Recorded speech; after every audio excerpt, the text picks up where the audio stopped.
talkSPORT Sports Update, powered by the Nissan Van range, helping business owners to work better and live better. Search Nissan Vans or head to your local Nissan Van Centre.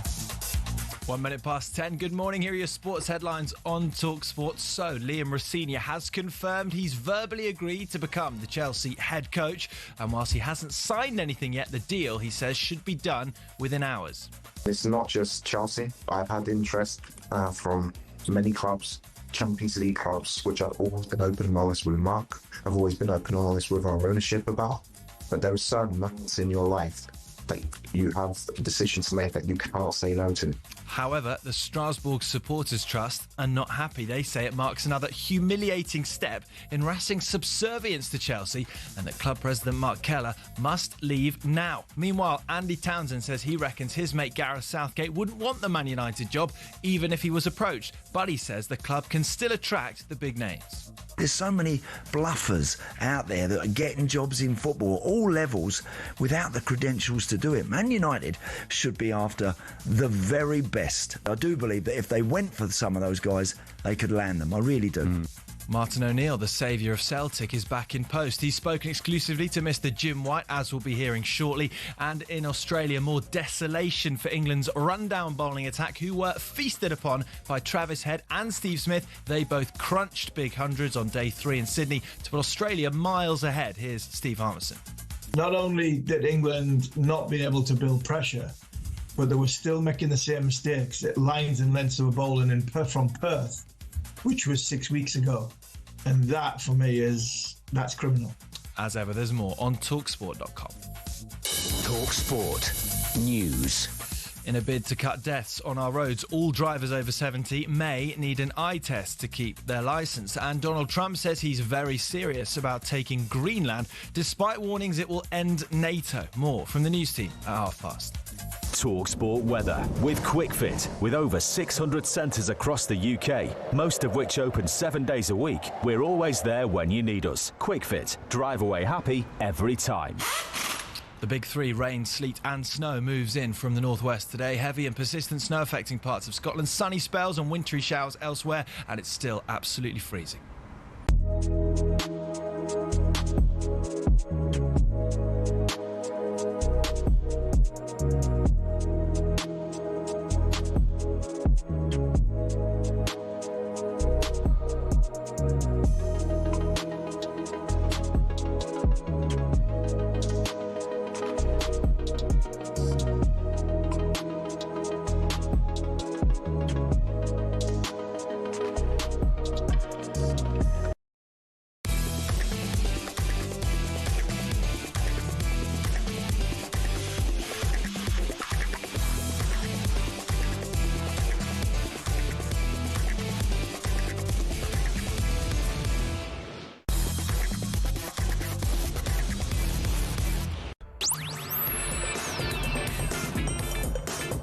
Good morning, everybody. You're listening to Jim White and Simon Jordan, and we are live on talkSPORT. So Wilfred Nancy sacked by Celtic after 33 days in charge. Sacking Nancy versus sticking by him. What was the lesser of two evils? And does Martin O'Neill's return swing the title pendulum? He joins us very shortly. Meanwhile, Liam Rossini says goodbye to Strasbourg for Chelsea. Does it show how flawed multi-club ownership is? Also today, from the all-conquering manager to the all-conquering boardroom. Has the balance shifted too far? Are the Scots in danger of opening themselves up to ridicule? What is the next Manchester United manager inheriting? And is Nuno really the problem at West Ham? It's Jim White and Simon Jordan. We're live on talkSPORT. 100% engagement. Jim White and Simon Jordan on talkSPORT. Slightly different mood, bit more relaxed this morning coming on air, Simon, as opposed to yesterday morning. And this is how it works, folks. Literally minutes to on air, and we hear that Amorim had gone. But we're getting used to the idea now, Simon, and now Manchester United are going to make up their minds what they're actually going to do. Yeah, I mean, they've made their minds up on one front, haven't they? They've taken the manager out, or he's helped them make a decision that they potentially, according to him, were already deliberating about. Because, you know, the idea that the gossip train was suggesting that he knew he was already in trouble, and was suggesting that this wasn't a decision that was primarily based upon just an outburst, and that it was based upon performances, and they were already putting him under notice that his performances weren't good enough.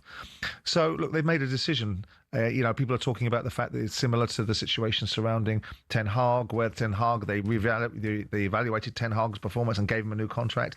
They stayed with Amorim. I think most people felt that they were going to stay with Amorim and see how he started, because he made such a production out of the fact that he didn't want to come in November. He didn't want to come in mid-season. He wanted to be able to get himself to grips with things behind the scenes ever pre-season. And I think they were always going to give him that. But it was always, to my mind, going to be how they started the season. I felt they were better. When you look at the most recent results, they've drawn with teams they should never be drawing with. And if they'd won those games against the West Hams of the world and the Wolves of the world, which they should have won. Yeah. And I know there's a lot of background noise. I know you hear the Gary Nevilles of the world saying this is the worst thing I've ever seen, the second half performance against Wolves and stuff like that. But those points would have put them into fourth, in the league. Yeah. And how bad is that for Man United, given the fact that everyone universally accepts that despite the fact they spend money like they're drunken sailors, they are not a side that's good enough to win the league yet. That's always a favourite of mine, spending money like drunken sailors. Yeah. You haven't had, I don't have a dog in that particular fight for a long time. For a while. Okay, I'm sure I'll wait for that one. And thereafter, we leave the building at 1 o'clock yesterday, and shortly after that, what do you know? Celtic have sacked Wilfried Nancy, gone after 33 days in charge. Nancy lost 6 of his first 8 games in charge. He was in the job for 4 days less than the interim boss, Martin O'Neill.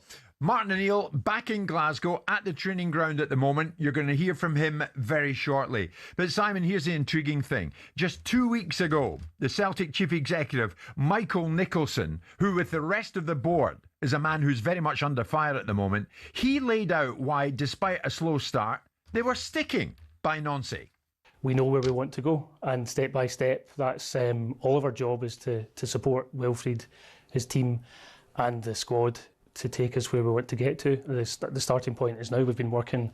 I met with Wilfried this week to discuss recruitment ahead of the January transfer window, and also looking ahead to the summer transfer window, because we know that we've got a project to support here. We're excited about where we're going to get to, and that's going to take time, both, as I say, day to day within the training environment, but also month to month, window to window. And we know that when we get to that stage in the summer, hopefully having had success this season, we'll be looking ahead to next season with great optimism with Wilfried and his team. Well, it was a kind of nothingness, wasn't it? It was a Hail Mary for the opportunity that the manager was going to repay their faith by the investment they'd taken by putting him in place. And really, they couldn't say much else. They weren't going to start turning around and saying, look, we've had a terrible start. He needs to pull his finger out. They can't say that, can they? Because then all of a sudden, the engine would really be starting about the decline of this manager. Man was a fool, Jim. He walked into an environment where he clearly wasn't equipped to manage this side or manage the expectations of this side, Wilfried Nancy. I'm not suggesting he's not a good man. I'm not suggesting he's not a decent man and had the best intentions. But he was given a platform by Martin O'Neill. I'm not suggesting Martin can go in there and work the Oracle, because who knows? He's gone from a gig to a job. Right, he had a gig for 5 weeks. He's now got a job. Yeah. And the expectations, he's the all-conquering hero. We've got Rod Stewart coming out and telling everyone they must get Martin O'Neill back. But hang on, Nancy was a fool. I think he was a fool in the way he approached it, because there was nothing. You can say no. He had to take it. No, not a fool. Same as Liam Senior's no, had to not take a Chelsea. fool in taking the job. The fool in the way he approached doing the job. He didn't need to change anything. He had a group of players that were okay in terms of winning games. They'd won 7 out of the 8 games. The only game they'd lost under Martin was the Roma game. Oh, sorry, the Midland game, wasn't it? In Midland, Denmark. But correct. they all change things when they walk into a new job. Yeah, but that's silly. You change things. It can be an evolution. It doesn't have to be a revolution. Sensible people in any walk of life, rather than ideologues, sit there and go, right, I'm going to change this because I know what I want it to look like. But do I do a wholesale change and unilaterally and universally change everything, and then suddenly find out that actually I've got resistance, I've got players that aren't capable of it, and I've got a background of noise where people are already criticising me from the get-go? Why in God's name would you do that? But if we're talking about fools, what about the chief exec? Well, to some extent, yeah. I mean, if you look at the employment criteria, I'm not suggesting it's very easy to be someone that's a doomsday merchant. It's very easy to be saying something. I said from the outset, this guy, I don't think will have the chops. We heard from Nigel Reo-Coker, who was espousing the benefits of this guy, and I said to you at the time, not interested in any of that nonsense. He's never managed a team, so with due respect to his punditry, he only knows what he sees in front of his nose, not what it's like to be a manager or not what it's like to employ one. I had grave reservations. Now, if you're negative about something, it's easy to get away with it, because if you're right, everyone goes, well, you were right. And if you were wrong, everyone forgets anyway, because the guy's successful. So it's easy to be a doomsday merchant, but there was nothing about the man's credentials that illustrated to me that he was going to be the right fit for Celtic, albeit they'll say, well, look at Ange Postecoglou, who came from a background of not particularly significant sides. That's not true. He managed a national side and he managed teams to success. This was a guy that was managing a team in the mid-tier of the MLS, and seemingly, I don't understand why he's come out of the ether to be given a job at a worldwide brand like Celtic that was having its own challenges, that had its challenges because a previous manager had decided to be very vociferous in his approach to things rather than have some integrity. So sacking Nancy versus sticking with Nancy, what was the lesser of two evils? Well, again, you will know the background noise of a club like this better than I do. I don't like bowing to the mob, but I also don't like patronising, defending the indefensible. You can't go into games. You can't get beat 3-1 at home by Rangers. You just can't. You can't do a press conference where you're lecturing the press about doing their jobs, waving your finger, telling them in no uncertain terms about the worldview that you have, whilst telling people you're going to keep your mouth shut and doing the polar opposite, and producing a team that, okay, could have been 5-0 at half time, but it wasn't.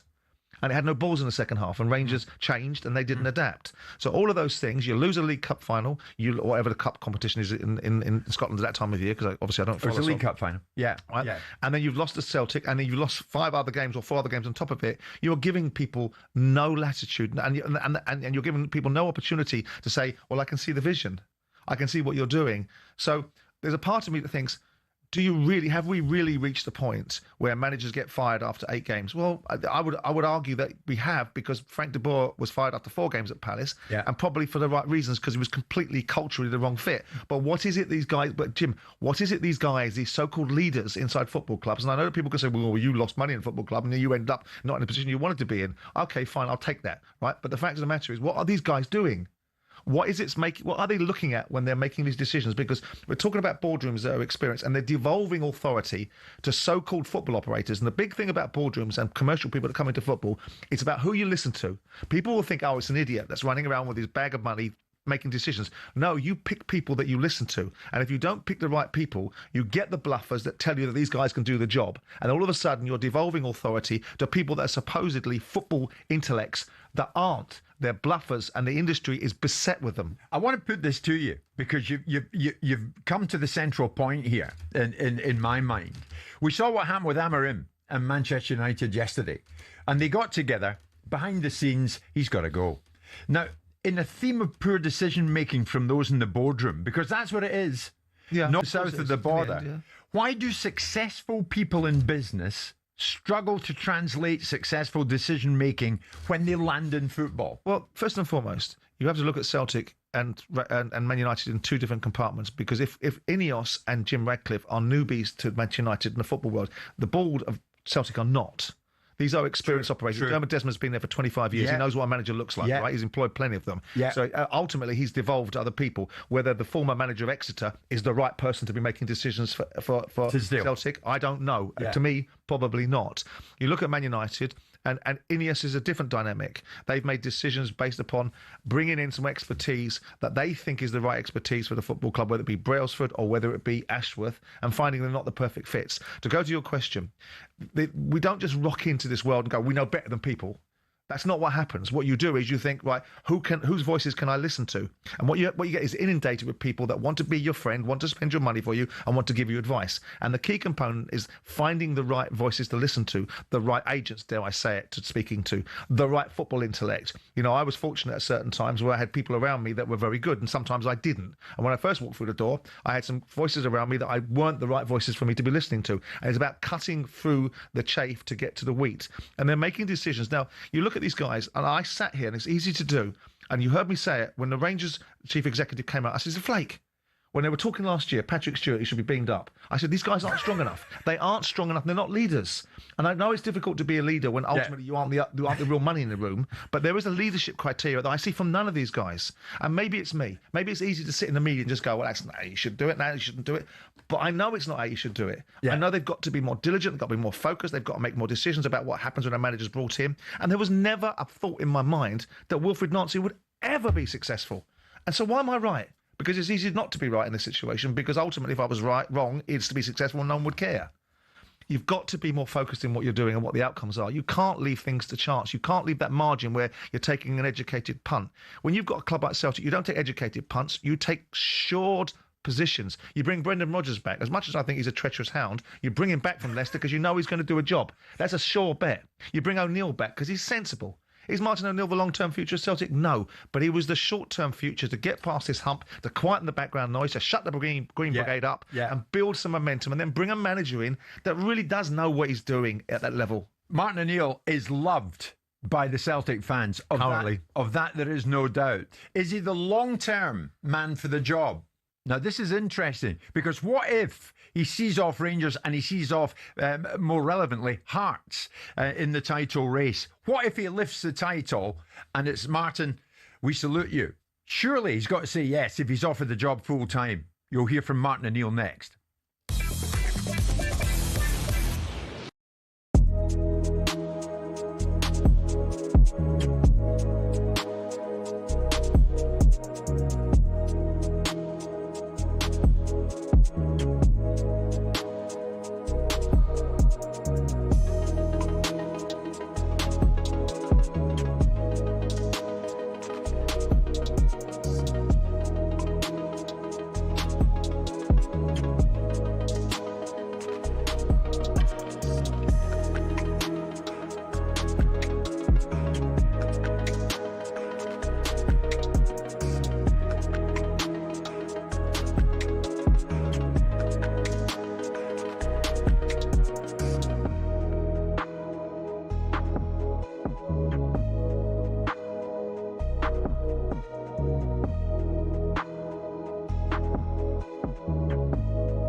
There's no doubt in my mind that the busiest time on talkSPORT is between 10 and 1.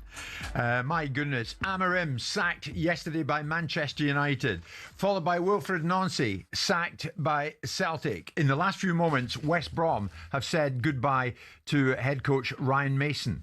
Mason has gone. They've parted company with him. The assistant head coach Nigel Gibbs and first team coach and head of performance Sam Pooley have also gone from the Hawthorns. First team coach James Morrison comes in to oversee first team affairs on an interim basis. And this is West Brom, of course, Simon, 18th in the Championship after a run of 4 defeats in the last 5 games. The latest, of course, was last night. They lost at Leicester by 2-1. Right at the death there, they lost. And his stats, not great reading. 9 wins in 26. Ryan Mason has gone, Simon. What a week it's been. Yeah, another one bites the dust. I mean, it makes sense, though, doesn't it? If you're going to take a manager out because his performance or his outlook haven't been right, you're going to take him out in a window where there's an opportunity to affect an outcome. Because if you're going to buy players, if you need to buy players, if there's a desire to buy players, why would you buy players for a manager that might not be in your thinking going forward? Now, some would say you buy players for the perpetuation of the club and they should be good enough for every single manager. That's ideal. In the real world, managers have their own views on that. So you can't, on one hand, have this campaign to say managers should be given more authority, and you buy players for one manager, sack him, and the other manager doesn't want him. So the best thing to do is, if you've got reservations, January is the month that you take a manager out, because you're clearly in a situation where it's either going wrong or people are falling out. Yeah.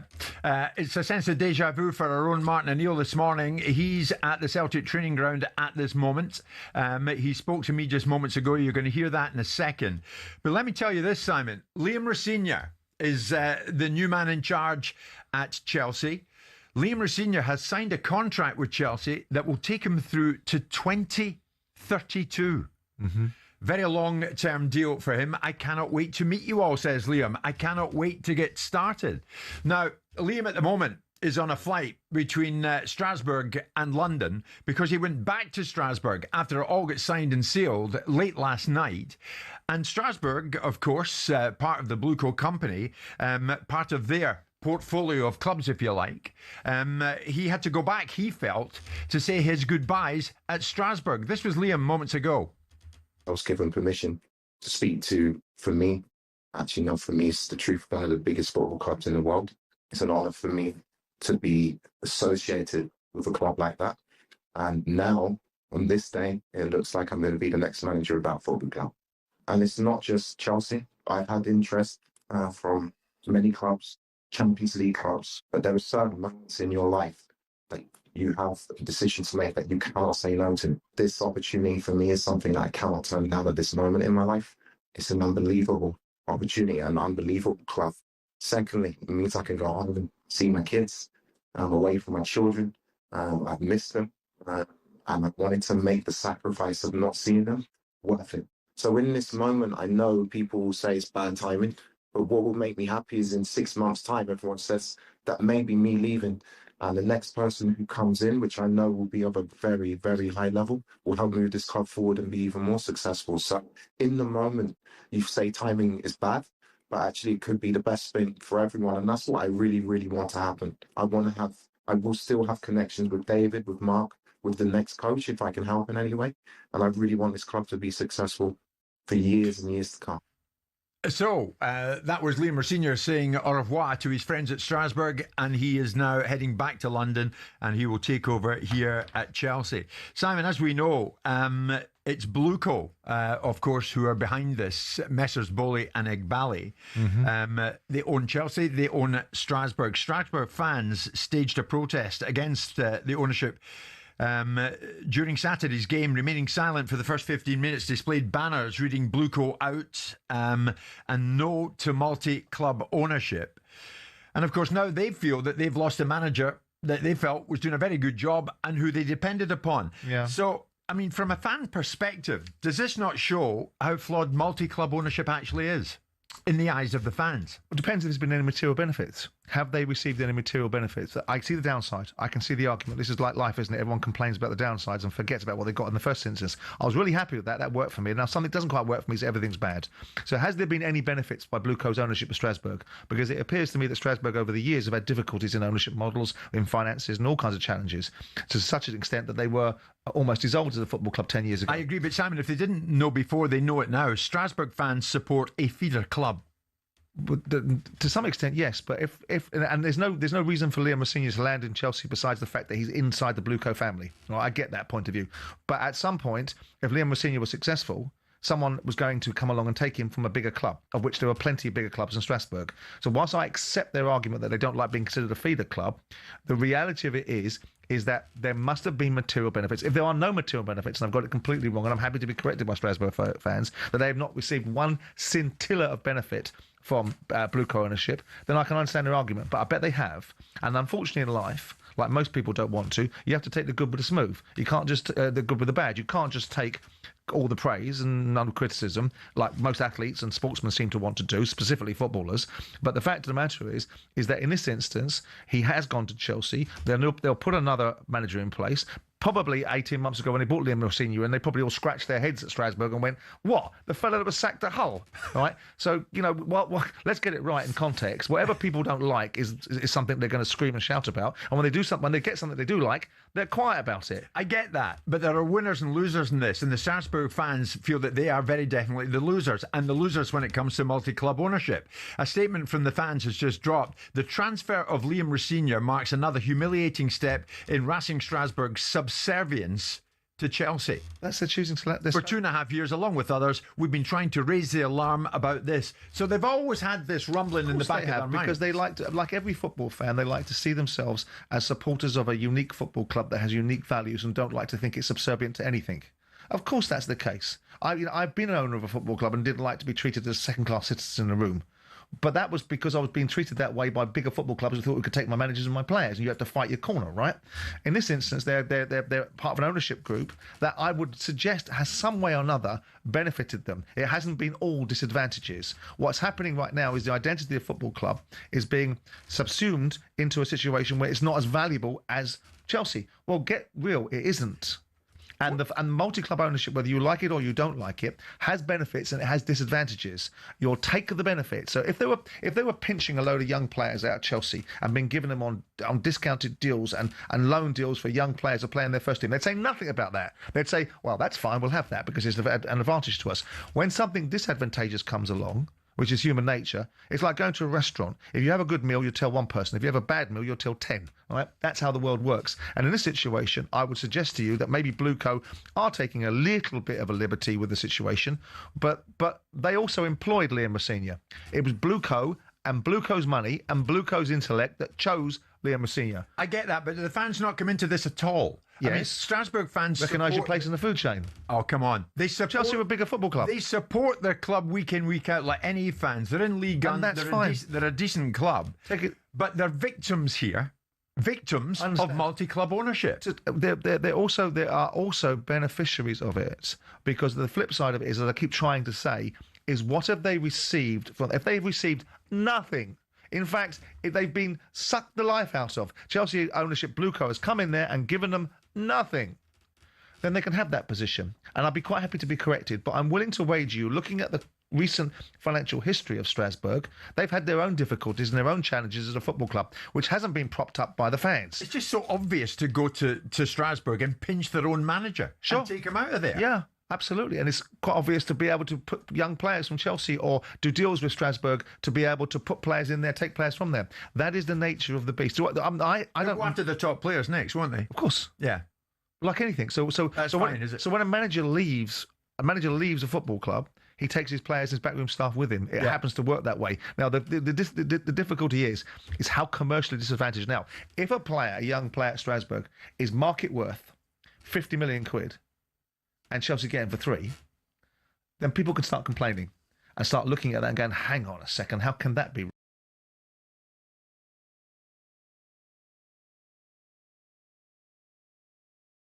Doing that aren't for the benefit. No, don't get too deep into that question. It has 2 meanings. Right. The fact of the matter is that for the ecosystem of football, is this a good thing? Multi-club ownership? It can't be. It depends. Be honest, Simon. It has benefits and it has disadvantages.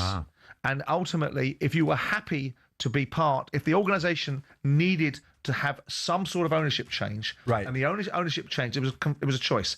We're facing financial ruin or being part of an organisation that is bigger. Yeah.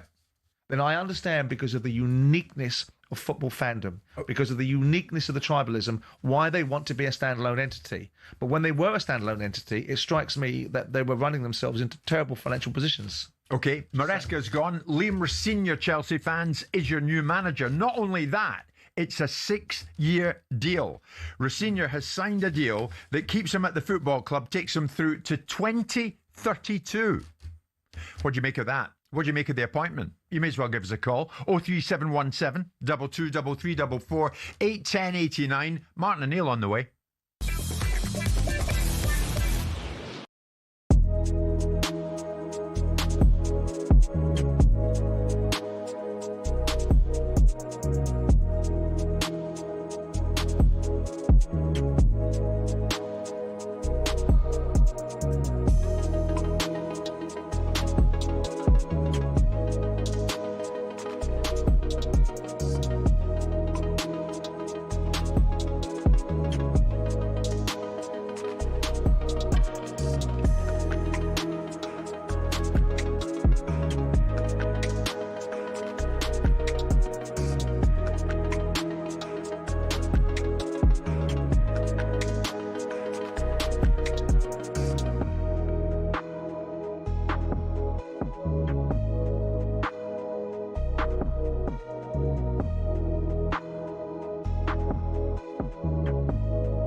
Liam Senior says it looks as if he'll be the next man through the door at Chelsea. I was given permission to speak to, for me, actually not for me, it's the truth, one of the biggest football clubs in the world, World Cup champions.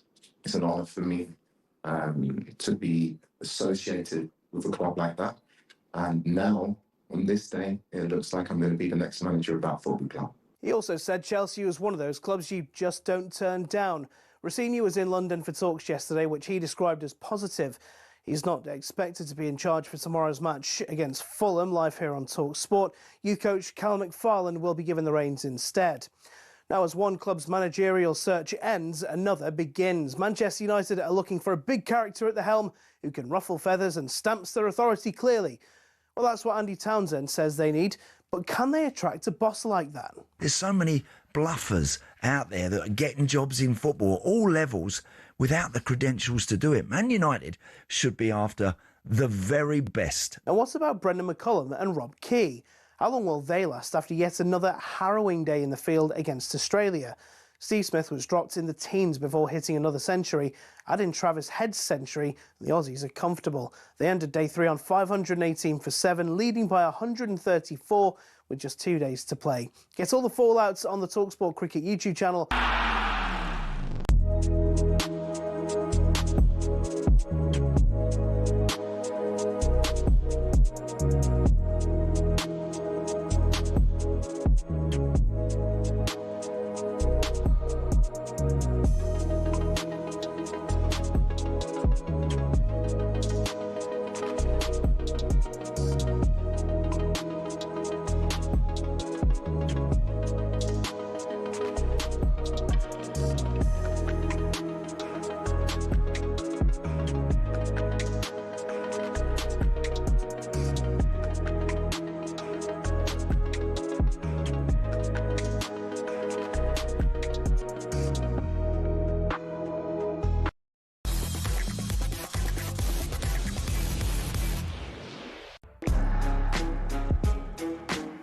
Good morning, everybody. Tuesday, January the 6th. It's Jim White and Simon Jordan. We are live on talkSPORT. My goodness, it's all go out there, I have to say. Martin O'Neill back in interim charge at Celtic. Liam Rosenior, a 6-year deal for him at Chelsea. We're going to get to that.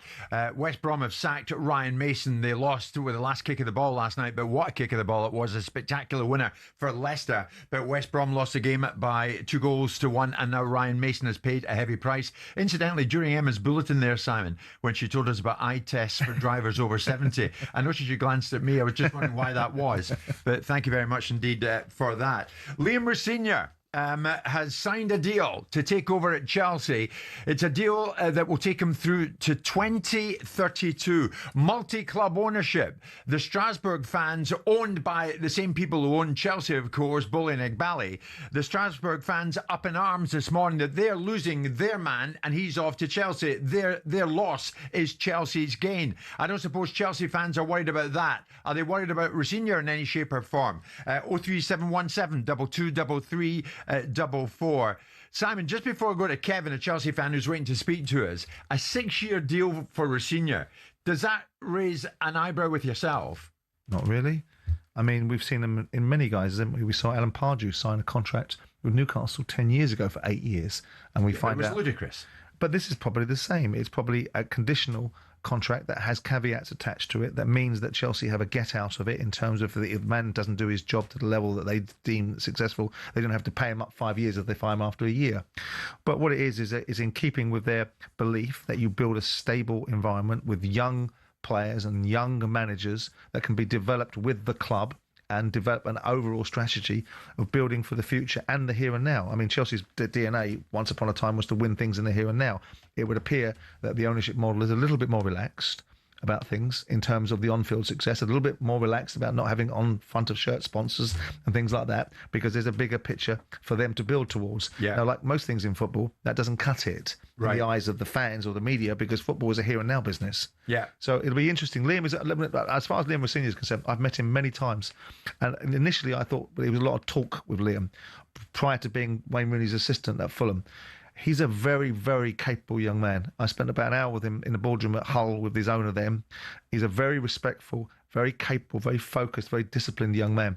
And I think that there's an opportunity for him to be successful here. It's not going to be easy because he's going into a club with high expectations, but he's a good coach. Interesting, isn't it? He was Wayne Rooney's assistant at Derby.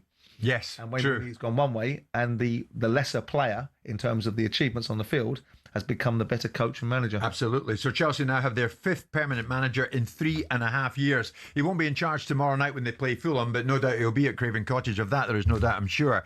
Anyway, what are Chelsea fans thinking this morning? There's the question. Kevin, that's a question I'll put to you. You've been waiting. Good morning to you. Liam Rosenior, you've got him. He's through until 2032. What do you think? Morning, Jim. Morning, Simon. Nice to speak to you. Morning. Morning, thank you. Obviously, I want him to do well, but it's just a bit of a joke. Well, how have we gone from this guy, from Jose Mourinho, Conte, all the great managers in the world, to this guy who I've never even really heard of? And to give him a 6-year deal as well, I mean, that's just asking. Unless he's on really low wages and they can afford to pay him off at the end of it, I just don't get the. Well, how were you when Chelsea installed Avram Grant? Avram Grant, I didn't mind Avram Grant, to be fair. He was a good stopgap. And the other one we had as well, I can't remember the other one. ABB. No, we had a different stopgap guy. Gus Hiddink. Yeah. Yeah, he was good as well. Yeah. I mean, is it the length of contract that surprises you, or is the fact that it's Liam Rosenior at all then, Kevin? Well, both. I mean, honestly, I hope he turns out to be a good young English manager who's been given a chance and proves us all wrong. But that happens very few and far between.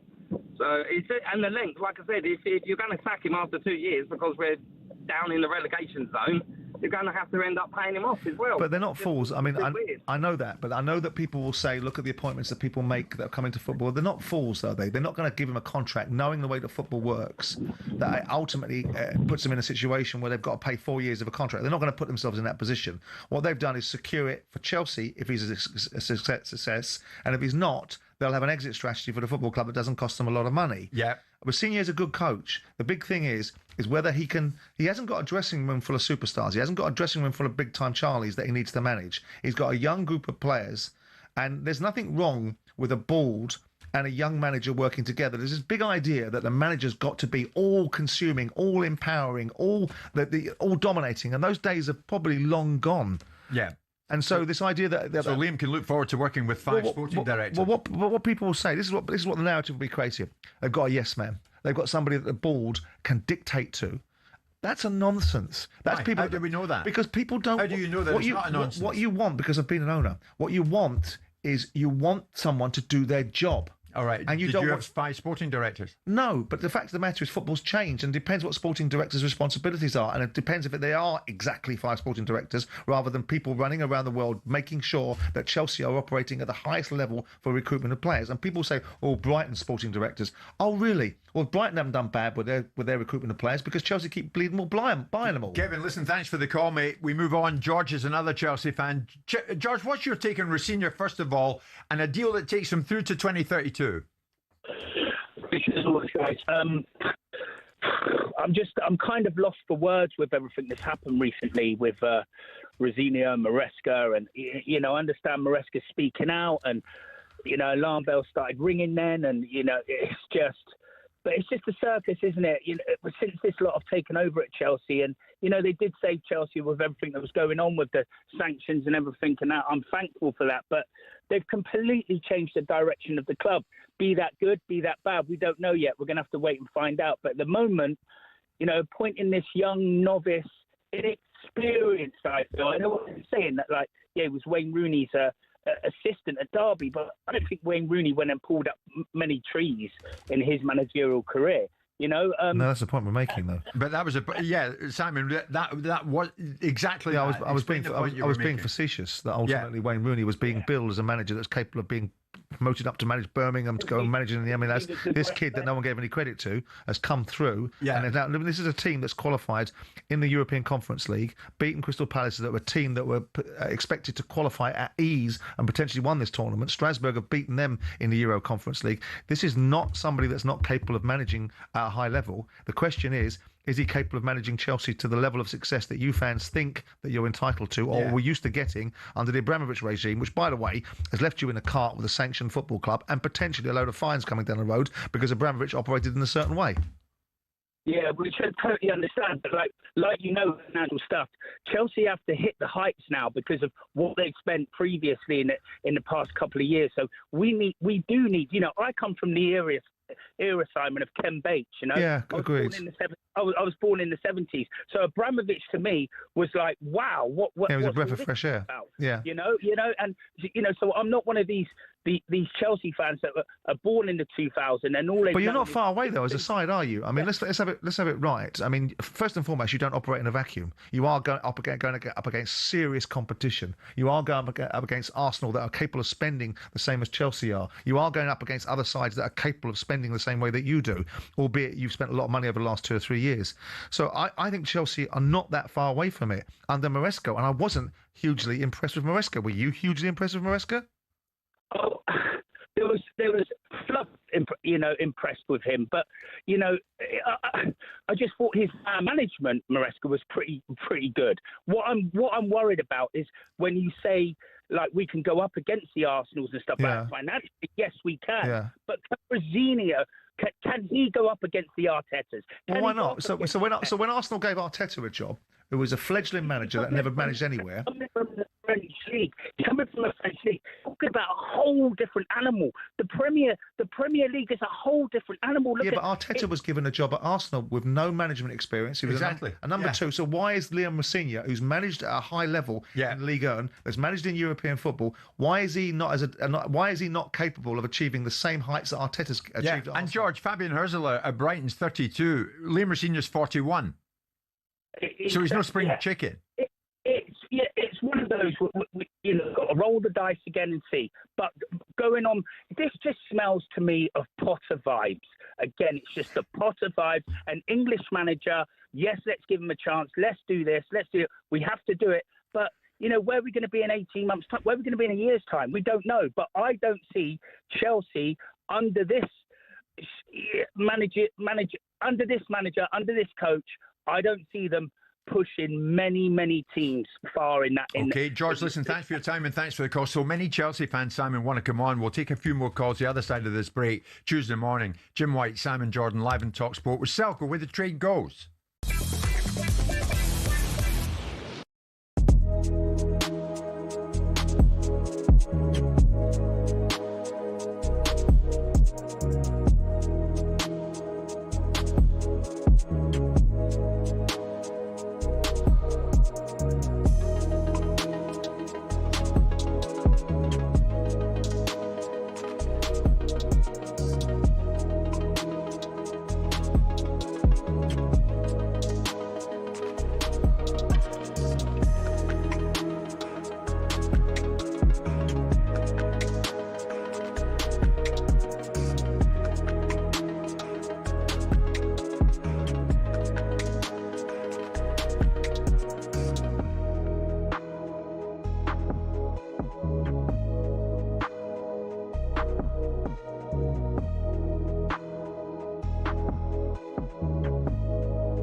$26K for 2026 on talkSPORT.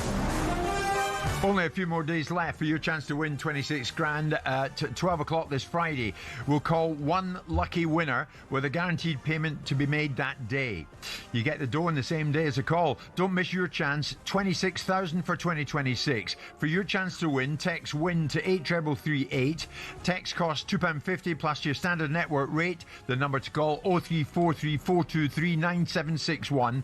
Lines closed 12 on Friday. That's when you'll need to answer your phone if it rings. UK residents only. You've got to be 18 and over. It's a network promotion. Full terms and conditions at talksport.com/win. So for your chance to win 26 grand, text WIN, WIN to 83338 right now. And good luck.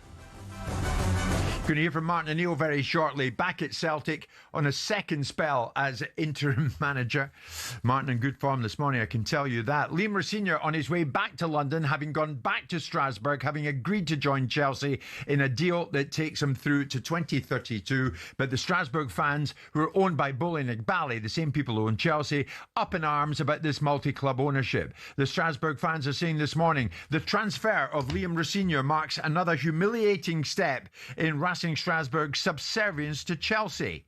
For 2.5 years, along with others, we've been trying to raise the alarm about this, and many messages coming in. We're going to go back to the switchboard here from Chelsea fans. Vernon, I'm coming your way in a second, but here is one of them.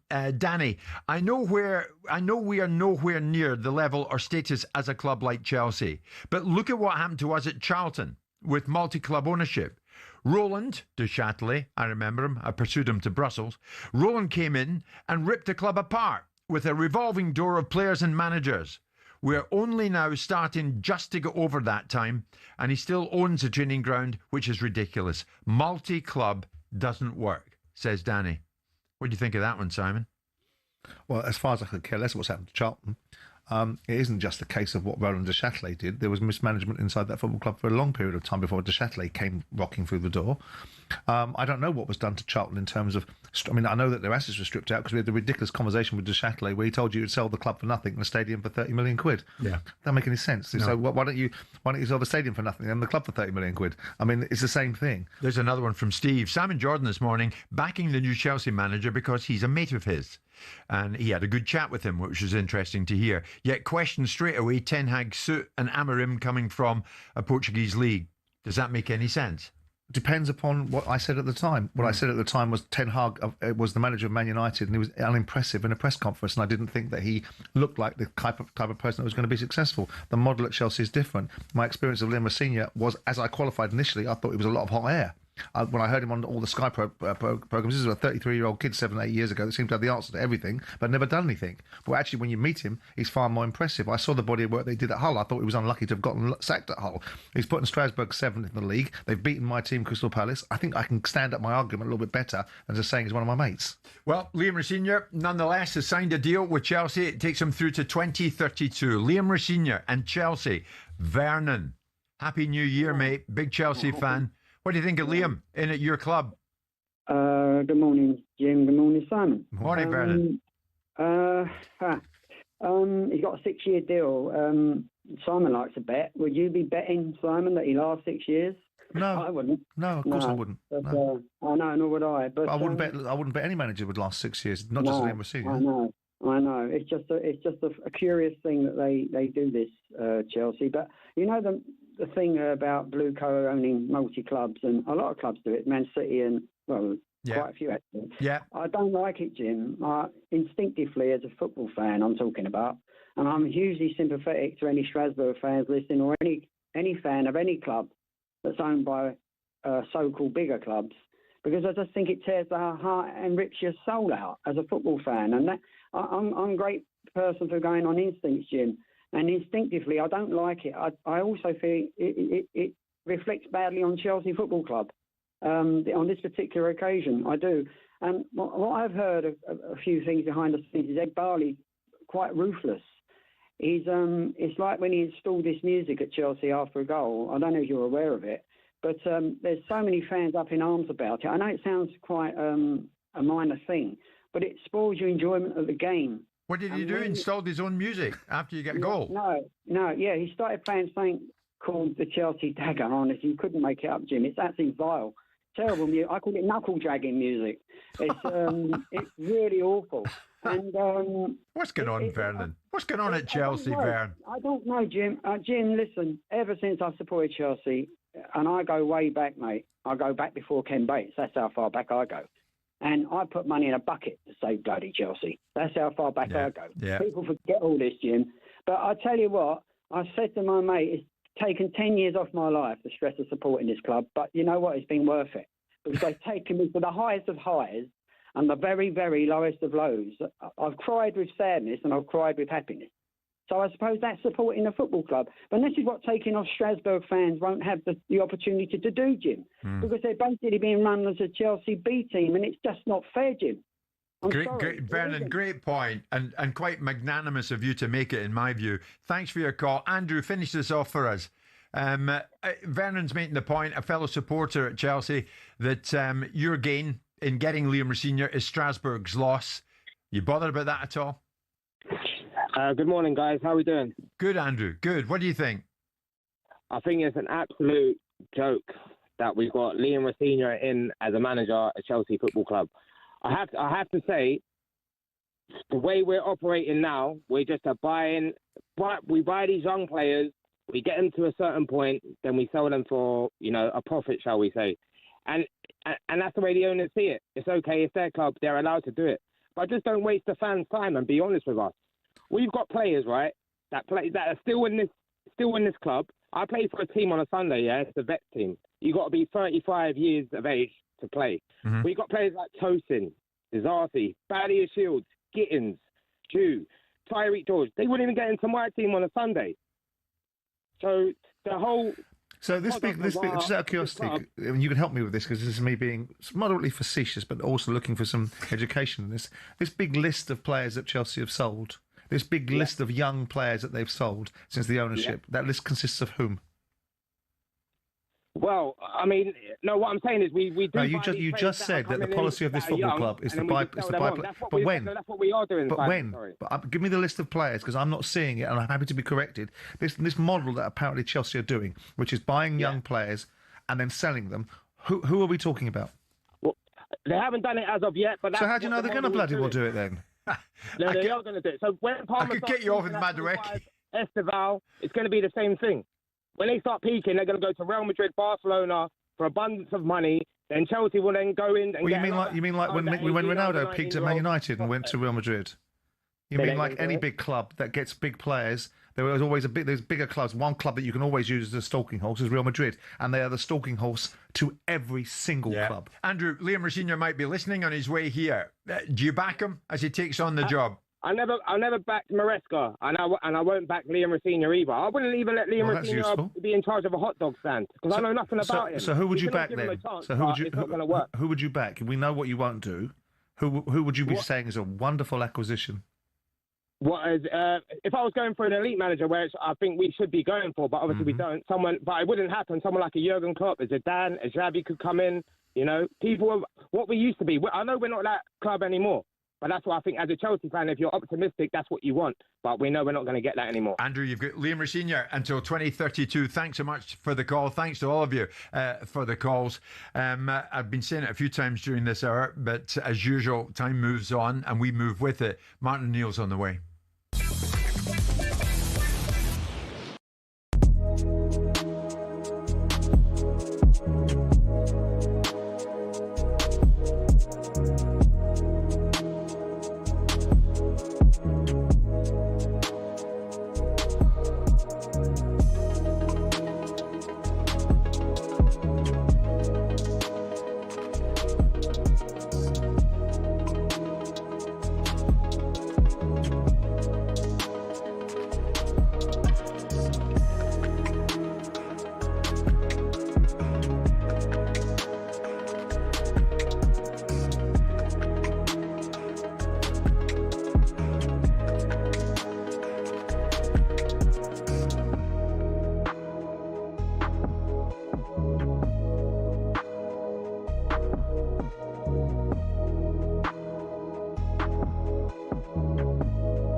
talkSPORT Sports Update, powered by the Nissan Van range. Commercial vehicles that go the distance for your business. Search Nissan Vans or head to your local Nissan Van centre. 2 minutes past 11. Good morning. It's the morning that Chelsea confirmed Liam Rosenior as their head coach. He's signed until 2031 on a 5.5-year deal with an option for one more. Less than a couple of hours before the announcement, Rosenior gave a forewarning Strasbourg press conference. I was given permission to speak to one of the biggest football clubs in the world, who are Club World Cup champions. It's an honour for me to be associated with a club like that. And now, on this day, it looks like I'm going to be the next manager of that football club. According to Rosenior, Chelsea weren't the only suitors, and that other Champions League clubs have approached previously. The Strasbourg fans aren't happy. Their association has called for the sacking of club president Mark Keller and complained about their subservience under their multi-club ownership. Simon Jordan, however, is not sympathetic. They've been sucked the life out of. Chelsea ownership Blueco has come in there and given them nothing. Then they can have that position. And I'd be quite happy to be corrected, but I'm willing to wager you, looking at the recent financial history of Strasbourg, they've had their own difficulties and their own challenges as a football club, which hasn't been propped up by the fans. Meanwhile, West Brom have joined the party and have decided to sack Ryan Mason. We understand Lee Carsley's in the running to replace him, and ahead of yet another rescue mission at Celtic, Martin O'Neill has spoken exclusively to Jim White, which you'll hear shortly. Andy Townsend says he knows what to expect. And Martin will do what experienced managers do. They'll go, he won't panic, and he won't go jumping up and down here, there and everyone, try and reinvent the wheel. He'll just do what he did a couple of months ago when he walked in there very successfully. And to hear Steve Harmison's honest eviscerations after another withering Ashes day for England's creaking bowlers, head to the talkSPORT Cricket YouTube channel or find the latest Ashes Inquest episode on the Following On podcast feed. talkSPORT News.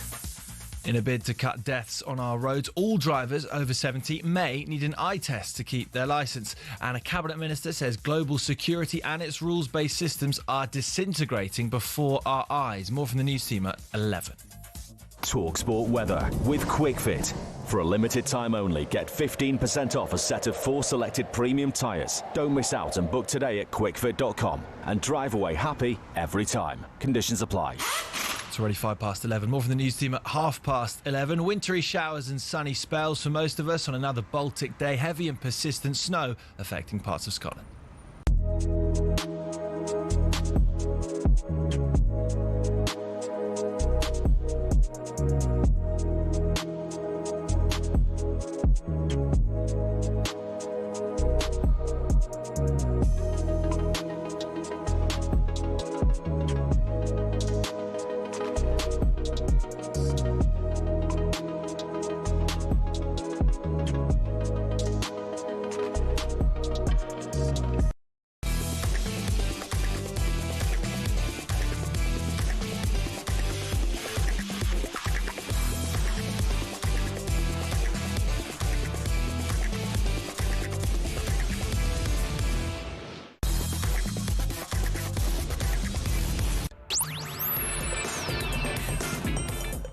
Good morning, everybody. Tuesday morning, Jim White and Simon Jordan. We are live on talkSPORT, Tuesday, January the 6th.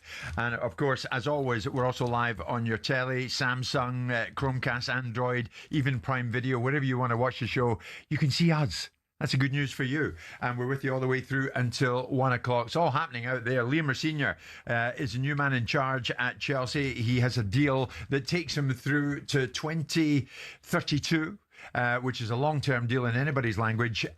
Strasbourg fans, though, the club he's leaving, not happy at all that the same owners, Big Daly and Todd Bowley, have taken Liam away from the French club and have directed him to Stamford Bridge. It's interesting he asked for permission. I mean, who did he ask? The same people he's going to come work for. Liam asked for permission. Can I have permission to talk to you guys? Yeah, to move from you guys to your club.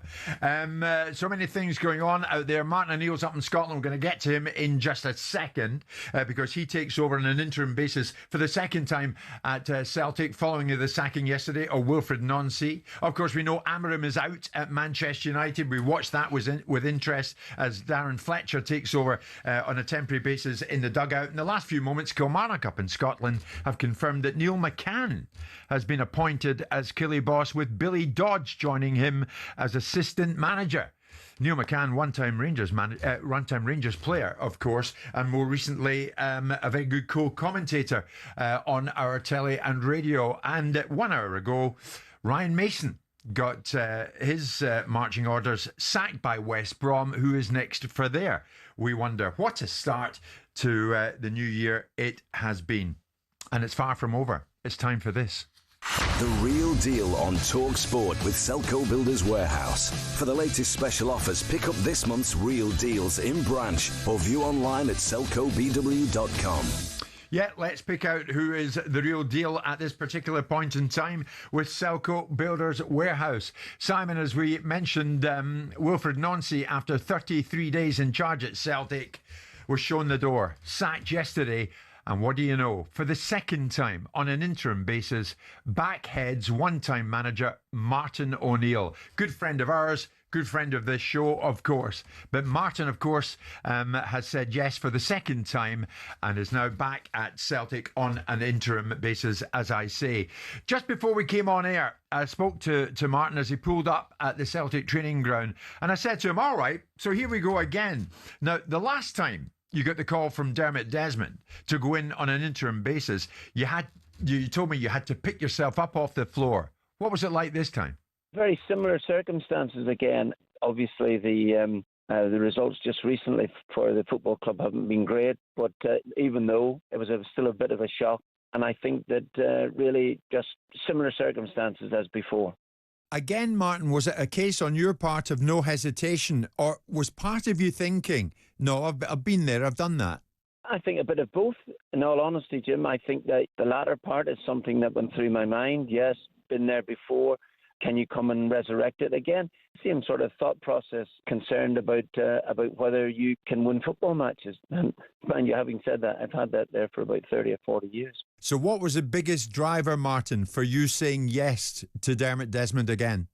Very, very difficult to say no to the man who put me in charge way back 25 years ago.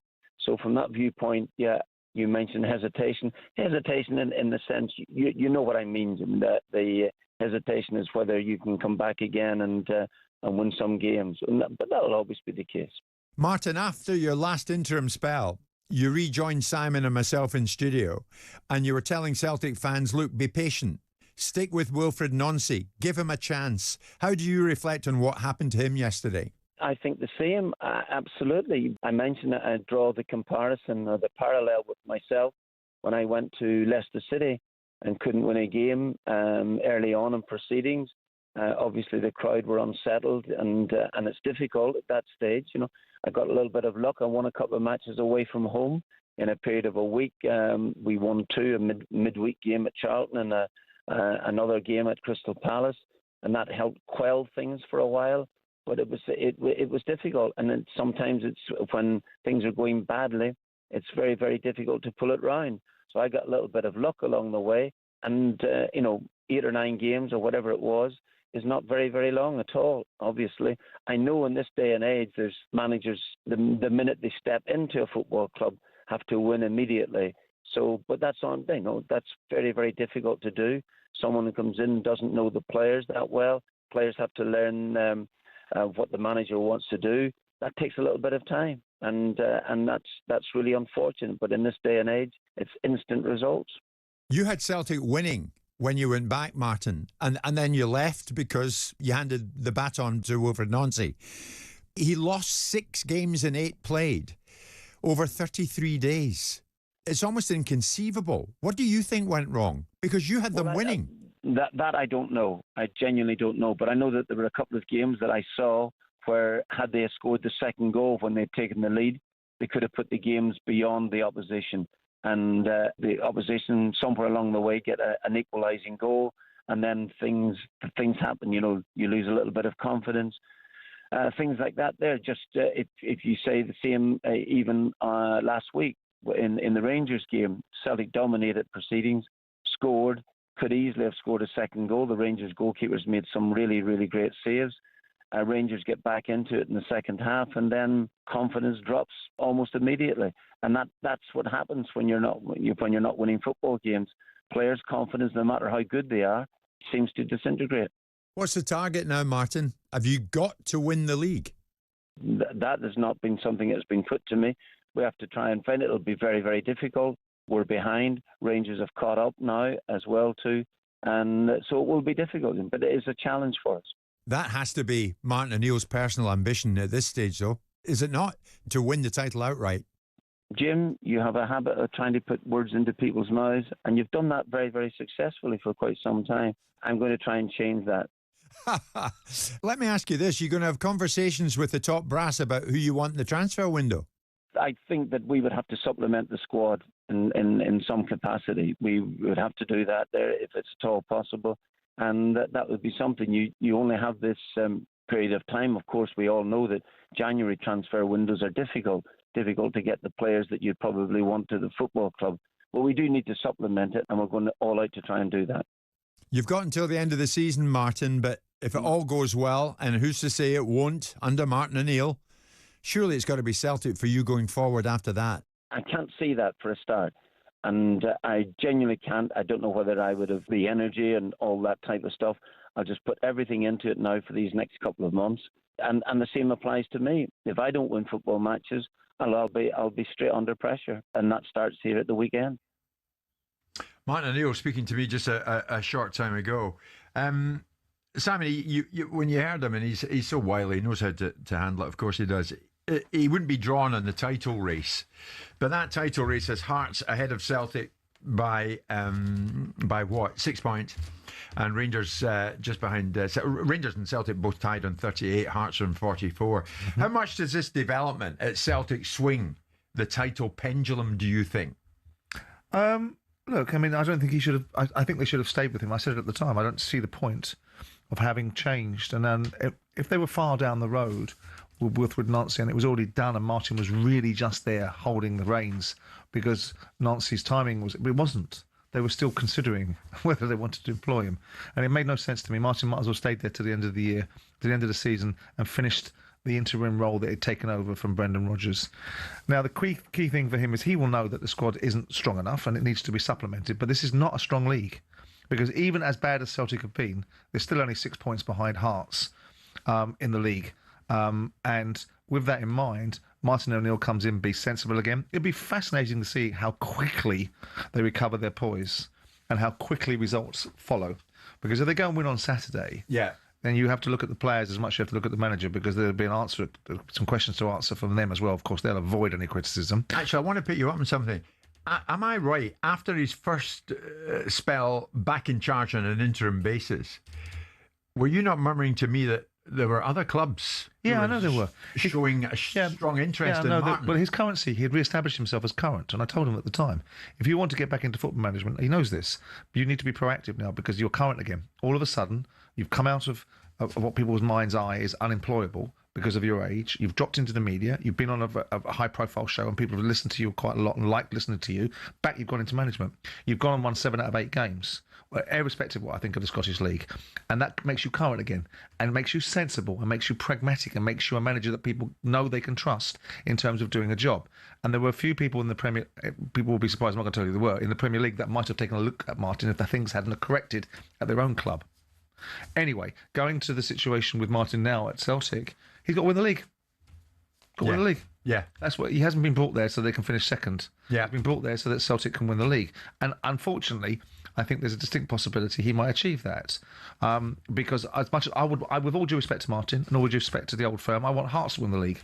I want there to be a change. I want there to be a change in that league configuration so the league becomes more serious. It isn't just about 2 football clubs. I've seen them at their best and at their worst. 2 football clubs that can't allow fans in to one another's grounds, that have fans that seem to think they can do and say what they want, and the league is run by 2 football clubs. That doesn't feel like it should be right to me. Well, I recognise who the engine room of the Scottish League is and who the commercial value is, but there should also be some value in the other clubs. Yeah. And if Hearts were to come along and actually win the SPFL, I think that would be a wonderful thing. But I think Martin going back in there is a sensible decision. They've had their little flight of fancy with Nancy, and it didn't work. And so here we are now with Martin O'Neill finishing the season. Who knows what will happen in a year's time, in 6 months' time. But Martin, in the eyes of lots of people, has walked on water, given the fact that 6 games out of 8 were lost by the next fellow. Yeah.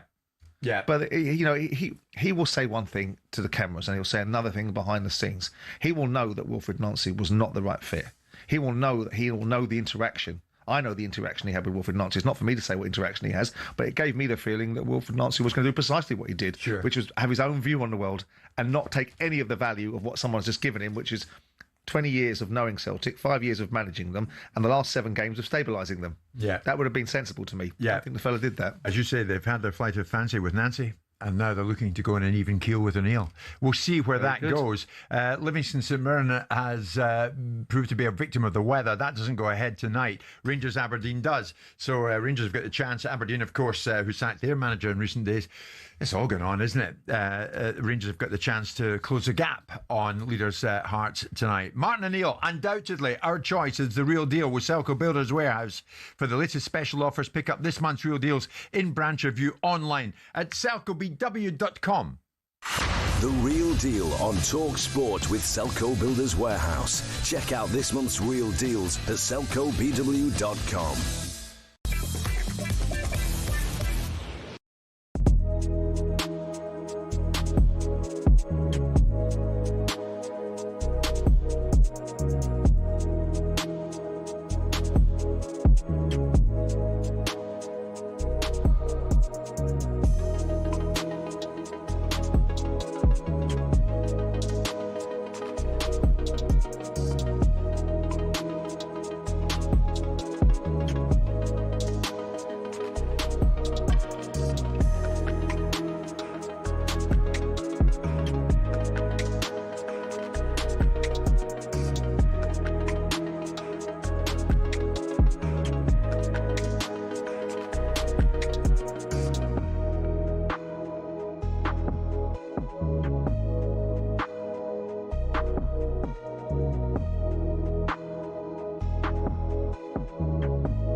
Transfer window update on talkSPORT with Intuit QuickBooks. Tackle your self-assessment with Intuit QuickBooks. Search QuickBooks to find out more. Now, of course, we're in the month of January, and that means transfers. Oh, yeah, Simon's favourite subject, that and agents, but let's stick with transfers. Alex Crook joins us live on the show this morning. Alex, good morning to you. I know we're going into overdrive a bit because of the amount of different things that are going on in the game at the moment, but where do we start? So, Liam Rosenior is in at Chelsea. It's a deal that takes him through until 2032. What about Strasbourg, the club he's left? Yeah, good morning. Well, first and foremost, their supporters are not happy about this turn of events, are they? They've been, for a while, I think, concerned about the hold that Chelsea have on their club, and obviously losing their manager at this stage of the season when they're still competing in Europe, still hoping to qualify for Europe via Liga, and is far from ideal. One very strong contender, I'm told, to replace Rosenior is none other than Gary O'Neill, the former Wolves and Bournemouth manager, who's been looking to get back into management, was pretty close, actually, to taking the Wolves job before a last-minute change of heart. And obviously Rob Edwards is in situ there now. I think he spoke to Norwich City in the Championship as well. But I think this is a good opportunity for someone like Gary O'Neill to go and rebuild their career away from the limelight, maybe, that you would get in the scrutiny if you were a Premier League manager. And of course, in the case of Rosenior, it's helped him get a plum job at Chelsea and an incredible 6-year contract. Whether he sees it out, Rosenior, I think is probably open to debate. What do you make of that, Simon? Gary O'Neill, if he does well at Strasbourg, he could end up at Stamford Bridge. Yeah, that's a leap, isn't it? But then again, someone would say that for Liam. It's interesting to rebuild his career because his career really is very fragmented, isn't it? It's really a very short period of time at Bournemouth where he steadied the ship after Scott Parker had his little outburst and then got fired by the American owner that took on Bournemouth and has now built it and brought the Iriola in. Yeah. He then went to Wolves, 1 year at Wolves as a success, and then got pinned at Wolves. So his management career consists of about 2 years.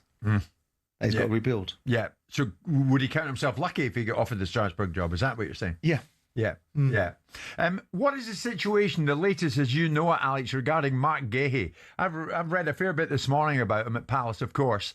But what's going on with the clock ticking?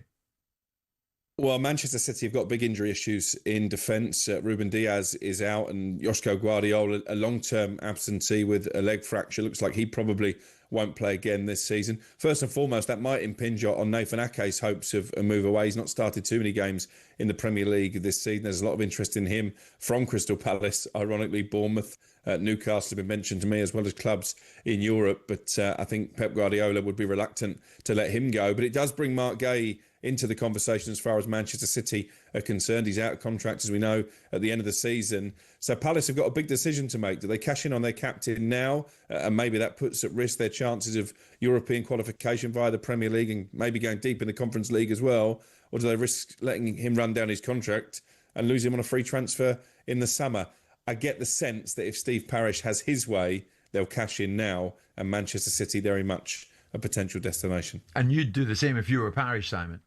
Well, I would have tried to do that in the summer, probably, knowing what I was going to be confronted with. There's also a third part of this particular will, which is the player's wishes, because the player doesn't necessarily need to be transferred at this moment in time, because the moment the player gets transferred, he takes more money off the table for himself. So if Manchester City are, because of needs must, wheedled into a corner where they pay 30 million quid and send Ake the other way to Palace, so Palace get the centre-half problem fixed by selling Gahey, getting some money for him, Gahey's £30 million off the table that he could have had in his contract, because there's no transfer fee in the summer. Yeah. So they're also the player and his situation and what he thinks he can get out of a contract and what his agents think they'll be able to monetise him in the summer rather than now is a third part of the equation that needs to be factored in. Let's stick with Manchester City. Am I right? Semenyo to Manchester City. Is this getting closer then, Alex? Yeah, this one's been dragging on. I think we all expected it to reach a conclusion maybe sooner than it has. But actually, speaking to sources at Bournemouth this morning, they tell me it was always part of the plan that he would play these first 3 games of the new year, concluding at home to Tottenham tomorrow. A game Bournemouth need to win, really, because it's been a while since they picked up 3 points. And then, with his release clause expiring on January the 10th, he would make that big money move to Manchester City. So I think this one will happen. The contract is still being finalised, I think, with the agents and the lawyers, but it will be a the end of a long farewell for Semenyo against Tottenham tomorrow. But credit to him, because I think a lot of players in his position could have been forgiven for downing tools, maybe not wanting to put the move in jeopardy by risking injury. He was actually on 4 yellow cards for quite a while, and a fifth booking would have seen a one-match suspension, but he's been keen to avoid that. So I think this is a sign of the character that Manchester City are getting. Simon will probably say, well, he's just doing his job. But if you compare Semenyo's conduct to that of Alexander Isak and maybe Johan Wissa in the summer, it's chalk and cheese. Would you like to praise Antoine for doing his job? Doing his job, yeah.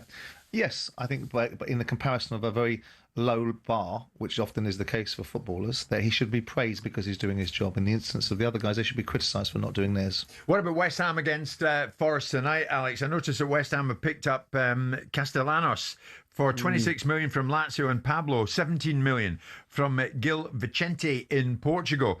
So where does that leave our friend Callum Wilson? Seems a big risk, doesn't it? Particularly in the case of Castellanos, who I think has only scored 2 goals in Serie A this season. And West Ham have a history of spending decent money on strikers and not really working out. Nicholas Füllkrug, the latest example in quite a lengthy list. In terms of Callum Wilson, I think he's looking to leave now, and he's got reason, because obviously he's on a pay-as-you-play deal. He's seen 2 strikers brought in, probably will knock him down the pecking order, which means he's not going to pick up his wages. We know there was interest from Saudi Arabia in the summer. I think there'll be plenty of Championship interest and maybe lower-end Premier League as well. But yeah, Callum, I think, knows his days at West Ham are probably numbered. Whilst I loathe this subject, is there any intelligence around the likely future of the West Ham manager? Because I see things and hear things that his job is in threat, that he's in real jeopardy there. Because it's curious to see if they're buying players and the manager's job is in jeopardy, how is that working for West Ham?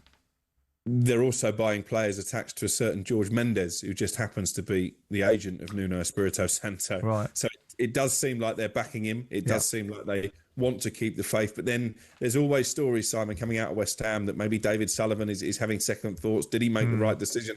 I think his record, actually, in his first, 14 games in charge is worse than Graham Potter's. And obviously they pulled the trigger on Potter in the end. So I would never say never with West Ham. And actually another story I've done on my transfer notebook today surrounds the goalkeeper Mads Hermansen. And this sort of sums up how West Ham is being run at the moment. They signed him for £15 million from Leicester at the insistence of Graham Potter. Then they fired Graham Potter soon afterwards. He's only played 4 Premier League games, and now they're trying to move him on. Alex, thanks very much indeed. Alex will be with us throughout the week, of course, as it hots up in the world of transfers. That's what happens when you give managers authority over transfers. Yes, I know. I thought you'd get your word in on that one. That was thanks to Intuit QuickBooks. Search QuickBooks, and you can find out more. Transfer window update on talkSPORT with Intuit QuickBooks. Tackle your self-assessment with Intuit QuickBooks. Search QuickBooks to find out more.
doesn't love the Ryder Cup, the competition that ignites and unites the greats of golf like no other? 1927 brought us the very first edition at the Worcester Country Club in Massachusetts.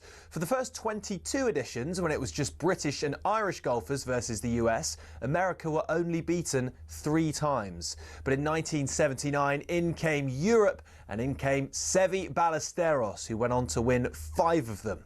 Since Team Europe became a thing, the head-to-head reads Europe 13, USA 9. Europe's last away win was the miracle at Medina in 2012. America hasn't won on European soil since 1993 at the Belfry. So what about the money? The most recent Ryder Cup in Rome drew in a record 271,000 spectators and boosted the Italian economy by €262 million. The PGA of America TV deal with NBC is worth $440 million, but 2025 will be the first time ever that the US team will receive a fee for playing. Of course, in Rome, legend has it Patrick Cantley refused to wear his cap because he wasn't being paid to wear it, though he insisted it simply didn't fit. Either way, Team Europe have made it clear they're more than happy to keep playing for the thrill, joy and prestige of the Ryder Cup.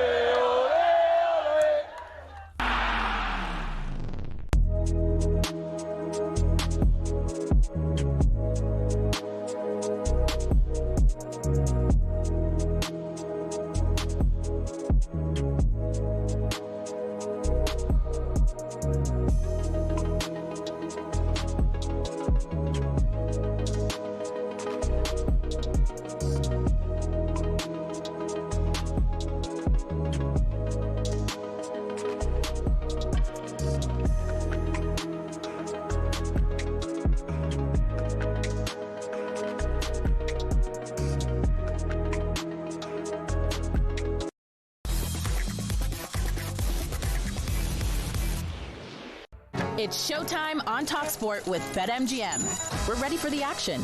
Are you? Visit betmgm.co.uk or download the app. 18+. GambleAware.org. Now we're joined by Sean Martin from BetMGM. We're going to look at what's going on in the world of football, etc., and discuss the latest odds around and about them.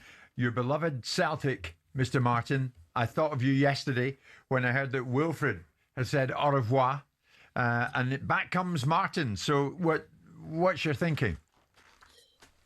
Morning, lads. Well, yeah, I mean, look, you never want someone to lose their job when they go into it, but ultimately it was so clearly a case of wrong man and as much as anything else, wrong time, because as I said to you before, whether you or I think he was up to it or not, and we didn't for what it's worth, I think if you want to appoint an ideologue manager of that ilk, you give him and yourself the best chance by doing it summer, not mid-season. And I remember we spoke before, just as he was announced, I think it was, that in a way he was taking over a situation that could only really be bettered in terms of entertainment, not flat out results, because we know Martin O'Neill had won 7 out of 8, beat Rangers in a cup semi, won away from home in Europe, etc, etc. Then he went straight into 3 massive fixtures right from the off. But timing of appointment aside, I mean, you guys have touched on it earlier. Martin O'Neill left Nancy a situation in which Celtic were level on points with Hearts, with a game in hand, 9 points ahead of Rangers. Nancy now hands O'Neill back a situation in which he's 6 points behind Hearts, having played the same games and level on points with Rangers. And yes, absolutely, and I know several people have mentioned it to me, players have to cop blame too, because individual performances as well as collective have been way off it. But that, I mean, what is it, 9-point swing toward both Hearts and Rangers in just 6 league games. Yeah. Hopefully it illustrates why just like 33 days later, you can't even call it a Liz Truss spell because she lasted about 50 odd days, Jim. The man heralded as Brendan Rodgers' permanent successor is gone. Now the board obviously got it wrong massively. I think it was a risky choice from the get-go, given the division in and around the club in that regard, but at least relieving head of football ops, and Simon touched on this as well, Paul Tisdale, of his duties as well, I think shows some recognition of that, and at least the board has pulled the trigger now and not kind of stubbornly shuffled into January to spend money backing Nancy and his system, which could have been catastrophic, and I must admit I thought they might well do. And now, I mean, let's see what they might do for Martin O'Neill this month. Yeah. Because despite what he did in those 8 games, this squad isn't well put together, Jim, in spite of the money spent relative to rival clubs. And with 18 games left and a 6-point gap on Hearts to make up, no matter the fact that he didn't outright say it on the phone to you guys earlier, he will fancy winning the double, not just salvaging a season. Let's not kid ourselves. Wow. You can tell that you're a true Celtic fan, Sean. You're very serious this morning. There's no other way to be. So, as for the next permanent manager at your club, tell me about the odds. Well, in terms of potential long-term successors, yesterday the market had the likes of Sean Maloney, former Celtic player, O'Neill's assistant, just now at 3-1. It had Ange Postecoglou, Jim, at 5s. Barry Murphy was quoted at 6-1, and certainly most folk that I know didn't really know who he was, but he's doing a decent job at Cardiff at the moment, and I think the link with Celtic there is probably his City Football Group connection. Others on that list included Gary O'Neill, I think he was 13-1. Robbie Keane, 20-1. And Simon's favourite singer of all time, Rod Stewart, being very vocal about wanting him. But he's just signed a new deal at Ferencvaros, I think, in any case. Kieran McKenna, 14s, but in a promotion race with Ipswich. Damien Duff actually caught my eye at 25-1. Maybe an outside shout, done about as much as you probably could do at Shelbourne. Good sized stint there, and he's also been a coach at Celtic, which so means he knows the lay of the land. But crucially, guys, Martin O'Neill has the job until the end of the season, and yes, he's 73, but he certainly wasn't feeling it or sounding it after his interim spell. And if he were to go and win the league or a double, then at what point do you just say, well, the best guy for the role is already in the building? And to be fair, his mere presence has impacted the title odds already, Jim, a wee bit anyway. Yeah. Hearts are 27-20 favourites to win the league. But since O'Neill was announced last night, their odds have lengthened a smidge, and Celtics have tightened to 6-4. To be honest, Jim, I know I'm going on, but last bit on this from me is, I also think it just shows remarkable bottle to come back in again now, answering the SOS for a second time this season. But also, lads, the fact he's taking all this on, and this won't be lost on you guys, he's taking all this on off-field and on-field turmoil on his back, and it's all coming not even 2 weeks after John Robertson's passing, and that's not lost on me, and I don't speak for anyone else, but I suspect it won't be lost on a lot of other supporters either. Yeah, that's a good point that you make regards Martin and the timing of it there, Sean. Yeah. What do you think about Robbie Keane's name getting involved there? I think Celtic fans would leap at that if Martin does whatever Martin does from now until the end of the season and goes. It's interesting to watch Robbie mature over the years. I've known him for quite some time. And when he used to be Paul Kemsley's dance partner, when Paul Kemsley was the vice chairman of Spurs. And I used to watch him then. I thought, not for me. And then I've spent some time with him. He broke my paddle tennis bat in Qatar, which I didn't much like. I remember that. But he has developed into a manager. Yeah. You know, jobs that he's done in European football, in Israel, and currently in Hungary, isn't he? He's done relatively well. Yeah. And he is now a much maturer person and really wants to manage. So, people, I don't know what Stewart's credentials for calling him out were yesterday in terms of Robbie Keane, besides the fact that he has some affiliation with the club. What you want is a manager that's capable of winning things. And actually not just capable of winning the Scottish SPFL, because you can do that. It's being more significant in Europe than they have been in recent seasons. Yeah. Yeah, I mean, Robbie Keane, Jim, to be fair, like obviously former Celtic player of the season, actually, even though he only played half a season.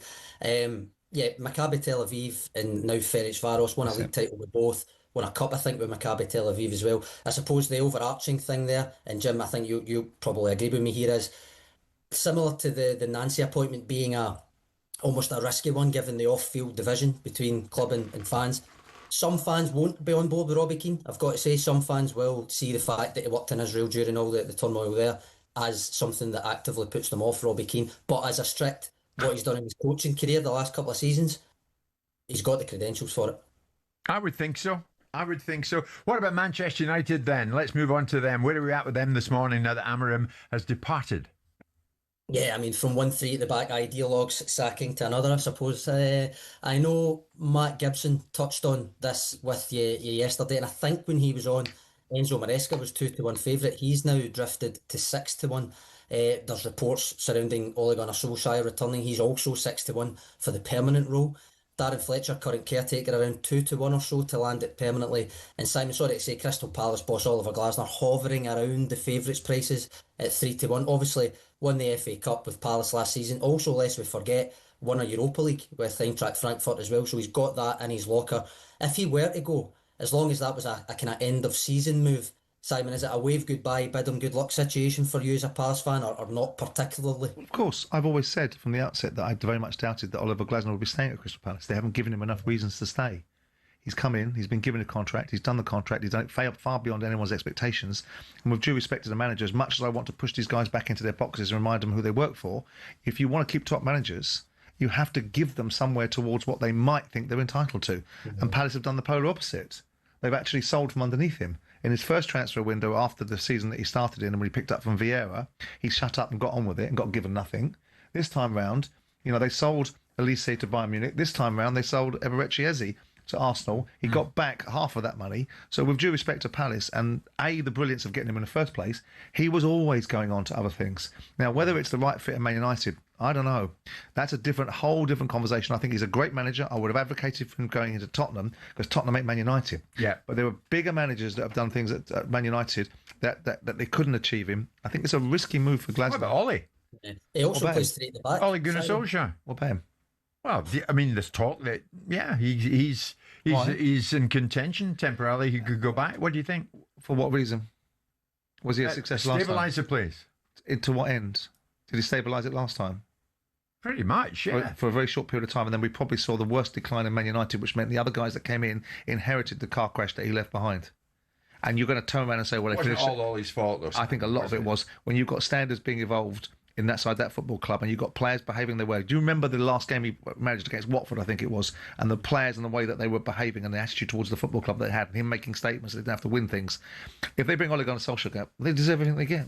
All right. And okay. more. Not letting go on that one, is he, Sean? The BetMGM Premier League darts lineup confirmed yesterday. Let's finish with that, Sean.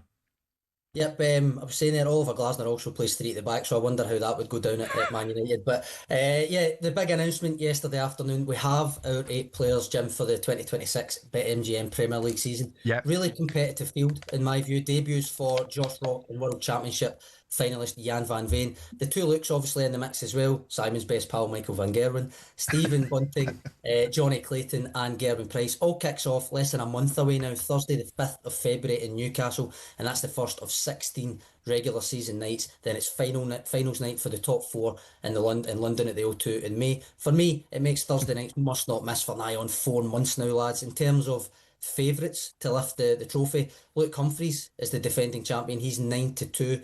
But leading the way is perhaps predictably the world champ Luke Littler at 4-5. We're 3-1 for a Luke versus Luke final at the O2 for a 3rd year running. Yep. And it's 10-3 for a repeat of the world final between Littler and Van Veen. And just one last thing, Jim. Speaking of the Worlds, there were very notably no 9 darters at that tournament, which means the BetMGM Premier League remains the PDC tournament with the single most 9s thrown of all time, with 5 last season alone, meaning we as sponsors gave out 5 sets of custom-made gold darts, which we know the players loved and actively wanted to get their hands on. Happy to say we will be doing the exact same thing this season. So any of the players who throw a Premier League 9 darter will get their own set of 18-carat gold darts made for them worth £30,000 or so, meaning each time someone leaves a finish for a 9 darter, spare a wee thought for Dan Towse, who'll be in the corner of our auditorium somewhere twitching nervously. You're so good to us all at BetMGM, aren't you, Sean? Terrific. Thank you very much indeed. The guy from PDC Darts had a bite back at you yesterday because all you could talk about Luke Littler was his weight. He needs to watch his weight. Maybe MGM should give away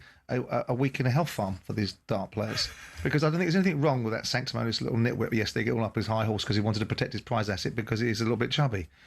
Who would want you if that you was want the head of PDC Darts who you just called a nitwit? I can care less who he is. He's a sanctimonious sod. Got all offended on behalf of nobody. The kid is overweight, and we should call things out for what they are. Does it matter? He's a role model. He throws if you want people to be role models, then let's have a healthy generation of kids rather than ones that survive on kebabs. Oh, how lovely. Here's a nice message from Littler. Shut your face, Simon. Okay, that was a look at the latest odds. All thanks to BetMGM. Visit betmgm.co.uk. Download the app. 18 plus. Be gamble aware. Detarg. It's showtime on talkSPORT with BetMGM. Keep things golden with responsible play at betmgm.co.uk. 18 plus. Gambleaware.org.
Well, this time yesterday, we were in the midst, of course, in the grip of all the Manchester United reaction following the departure of Ruben Amorim, axed after row over United tactics. Many newspapers carrying pictures of Ruben and his wife walking about yesterday, not long after United had announced that he'd been sacked as manager. Didn't look overly perturbed.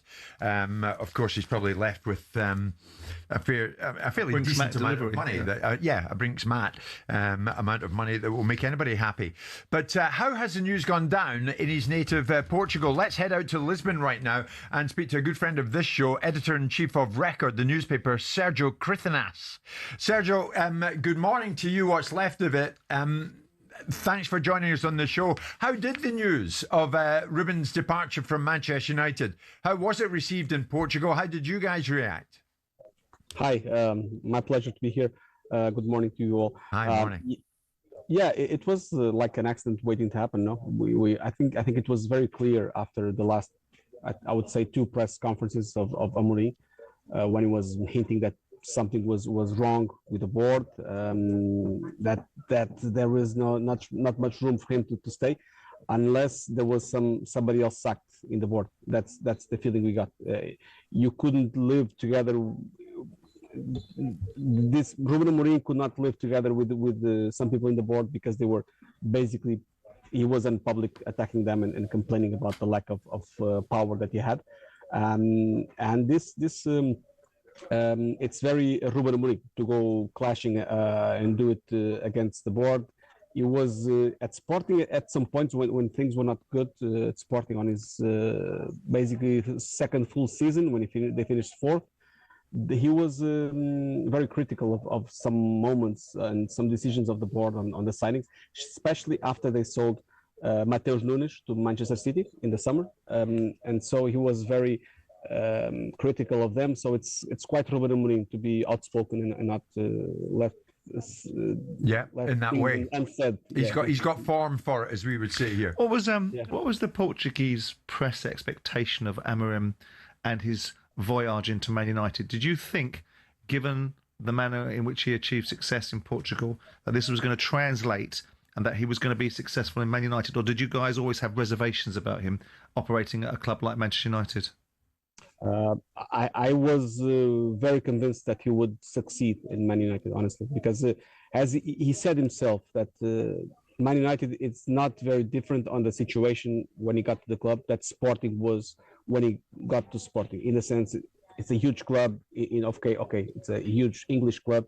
This is a huge Portuguese club, but they were struggling a lot in the last years, and they needed someone to change. And Amorim is a really intelligent person. I think he's a really bright guy, in the sense that he's always smiling. He carries a lot of optimism with him, and I think that he would be part of his intelligence would be the way he would adapt to. Do you think that I've listened to him all year, tried to find the intelligence that he referred to in the observations that he's made. He's talked about Manchester United being the team that he presided over being the worst in the history of Man United, which of course is nonsense because they got relegated to the second tier of English football in 1974. He talked about his age and his immaturity and his inexperience. Are these the marks of the intelligence that you attribute to him? Well, that's the marks. The marks of intelligence is when he admits that he shouldn't have said that, and he does that in 2 or 3 days after that. He assumes that he was impulsive when he said some of the comments he made.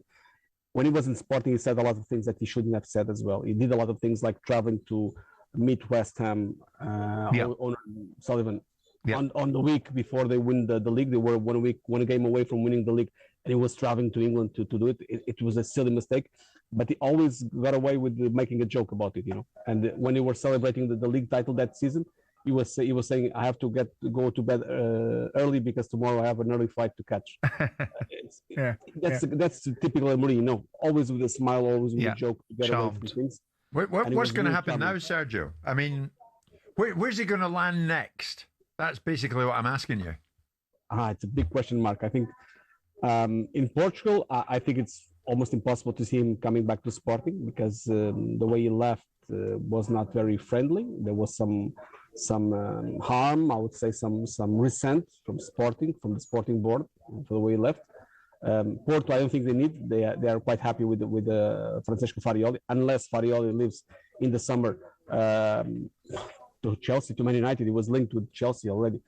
I don't think it happens. And there's a big question mark in Benfica because, Amorim is a Benfica fan since his childhood. He played for Benfica. It was like there's a love story unfinished between Amorim and Benfica. And of course, there's always this rumor, but Benfica right now, they have Jose Mourinho, and Mourinho has another year in his contract. So I don't see it happen in the summer. I mean, things can happen, can change, but I don't know. I'm pretty sure if Amorim comes back to Portugal, it will be really tough for him to go back to England, at least to a top level, because probably there will be some suspicion on his qualities as a manager, or as a coach. Sergio, thank you very much indeed. Anyway, for your comments, we'll see where he lands next. For the time being, he'll probably put his feet up and enjoy some of the payout that he's been given as he left Old Trafford. Sergio Cristianas is the editor-in-chief of Record. It is hard to imagine after the way he's outlined it there where he might land next. Well, it's interesting because we had Martin Keown referring to the decent manager that he was, and I said to him, I'm not so sure. He left Sporting when he wanted to, so now we're hearing that he left Sporting with not a good flavour in their mouth. Yeah. So, look, I don't think he manages in England anytime soon. And if there's no big jobs in Portugal, it'll be fascinating. It'll be interesting to see what the industry perception of the job that he's done. Right. Because like the fellow just said there, Sergio just said, he charms people. He talks people into believing. He's got the Man United fans, believing in him and looking at him as a second coming when his results are poor, and they'd be screaming in outrage at any other manager because somehow he's spoken out. He's spoken truth to power. Yeah. He hasn't spoken truth to power at all. He's said things that's gained him currency whilst not achieving very much. Yeah, and it landed him in trouble. Are you okay there? You got your own little pharmacy going, haven't you? Just trying to get some energy into me. Oh, right. Oh, we could do with that. You're listening to Jim White and Simon Jordan, who's clearly flagging at this time. We're live in talkSPORT with Selco Builders Warehouse. Check out this month's real deals at selcobw.com.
talkSPORT's Sports update powered by the Nissan Van range. Commercial vehicles built around your business. Search Nissan Vans or head to your local Nissan Van centre.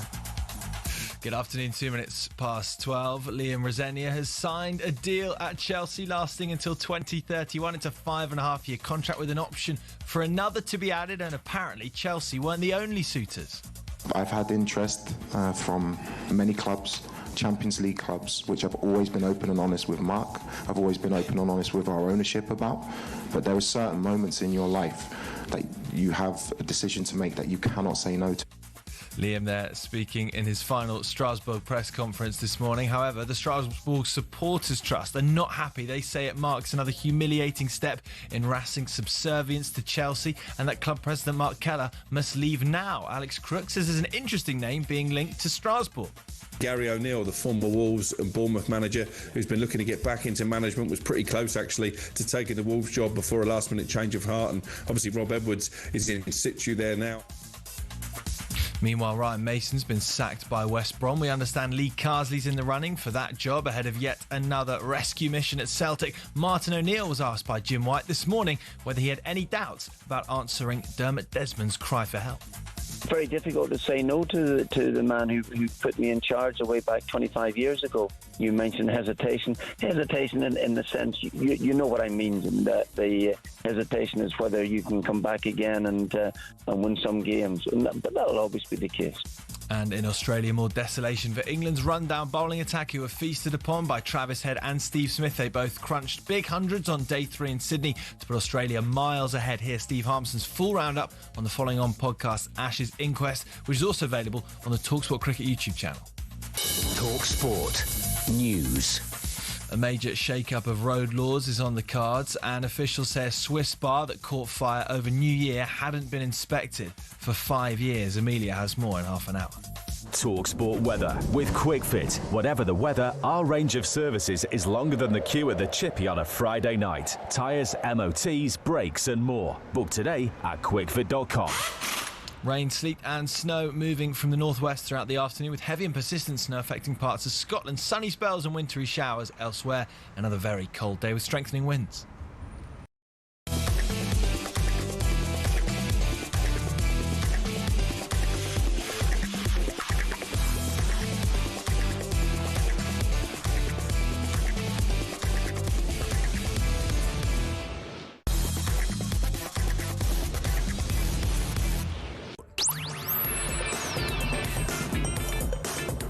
Mid-mornings and into the afternoon as well. We're getting through the month of January, folks. It's Tuesday, January the 6th, and it's 5 minutes past 12 noon. It's Jim White and it's Simon Jordan, and we are live on talkSPORT. We're also live on your TV, Samsung, LG, Fire, Apple, Chromecast, Android, Google TV, even Prime Video. Wherever you want to watch this show, the man to my left and I will be here.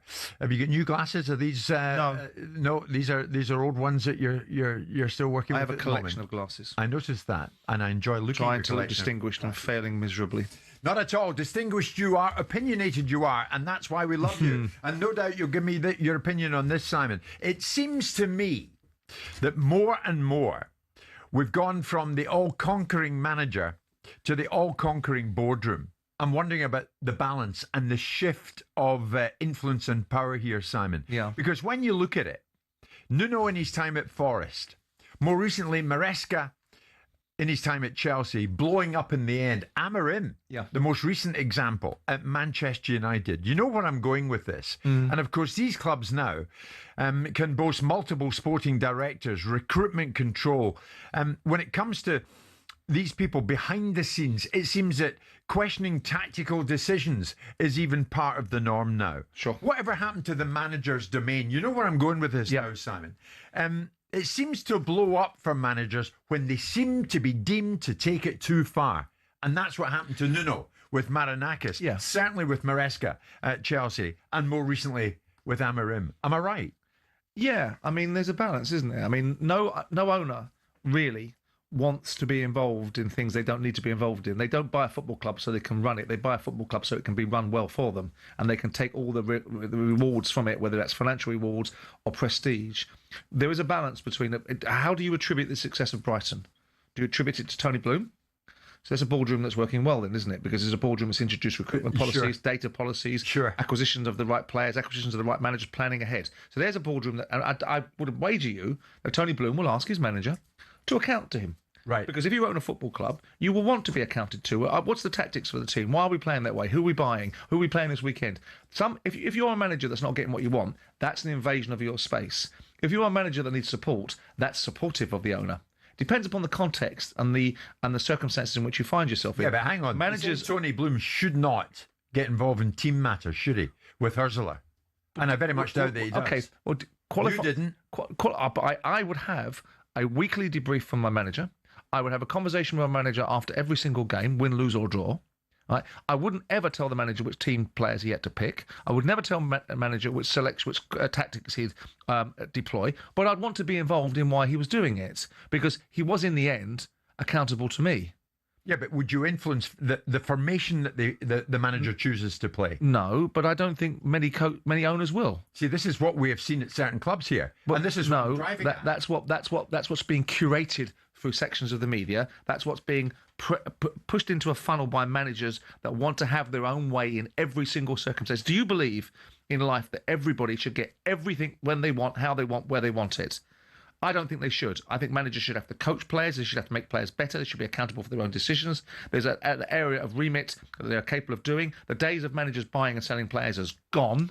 And when they did do that, we had the old culture of bungs and things going left, right and centre. So they're not financial experts. They should be involved in the selection of players. They should not be involved in the contractual obligations of a player, the purchasing of a player, or any of the finances around a player. Should they nominate the player they want to come to the club? Do I believe that a club should buy a player and foist it upon a manager that he doesn't want?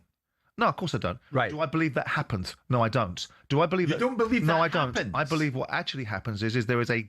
that these top clubs buy players solely on the recommendation of the manager? Simon, that's nonsense. No, I didn't say that. I didn't say that. What I said was buying a manager irrespective of the manager and buying a player irrespective of the manager's wishes and foisting upon him.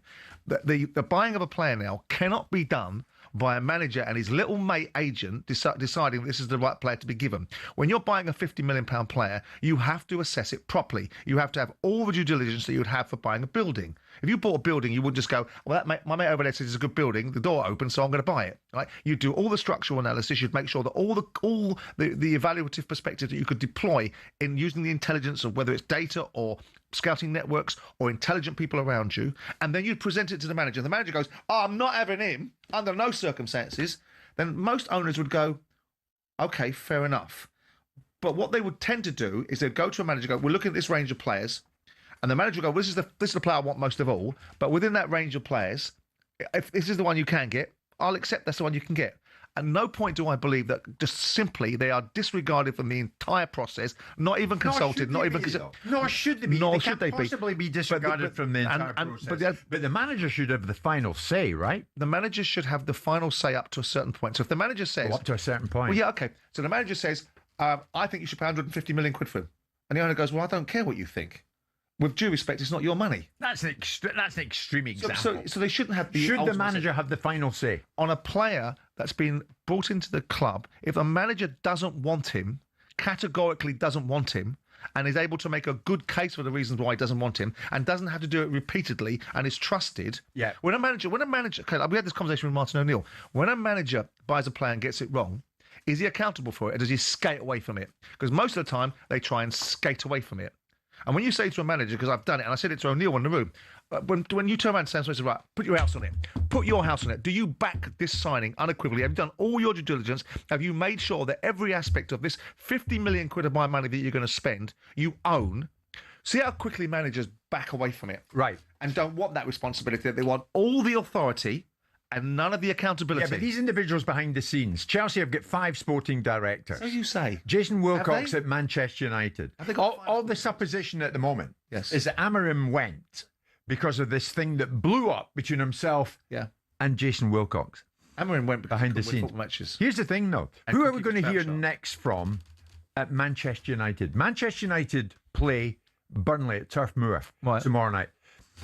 Who are we going to hear next from when it comes to hearing something from inside Manchester United? No idea. Darren Fletcher, I suspect. Darren Fletcher. Yeah. Now, Martin Samuel this morning writes, and he's absolutely right. Go on. Over the next 24 hours, we will no doubt hear from the man taking United to Burnley on Wednesday night. And for the foreseeable future, his name is Darren Fletcher. Yep.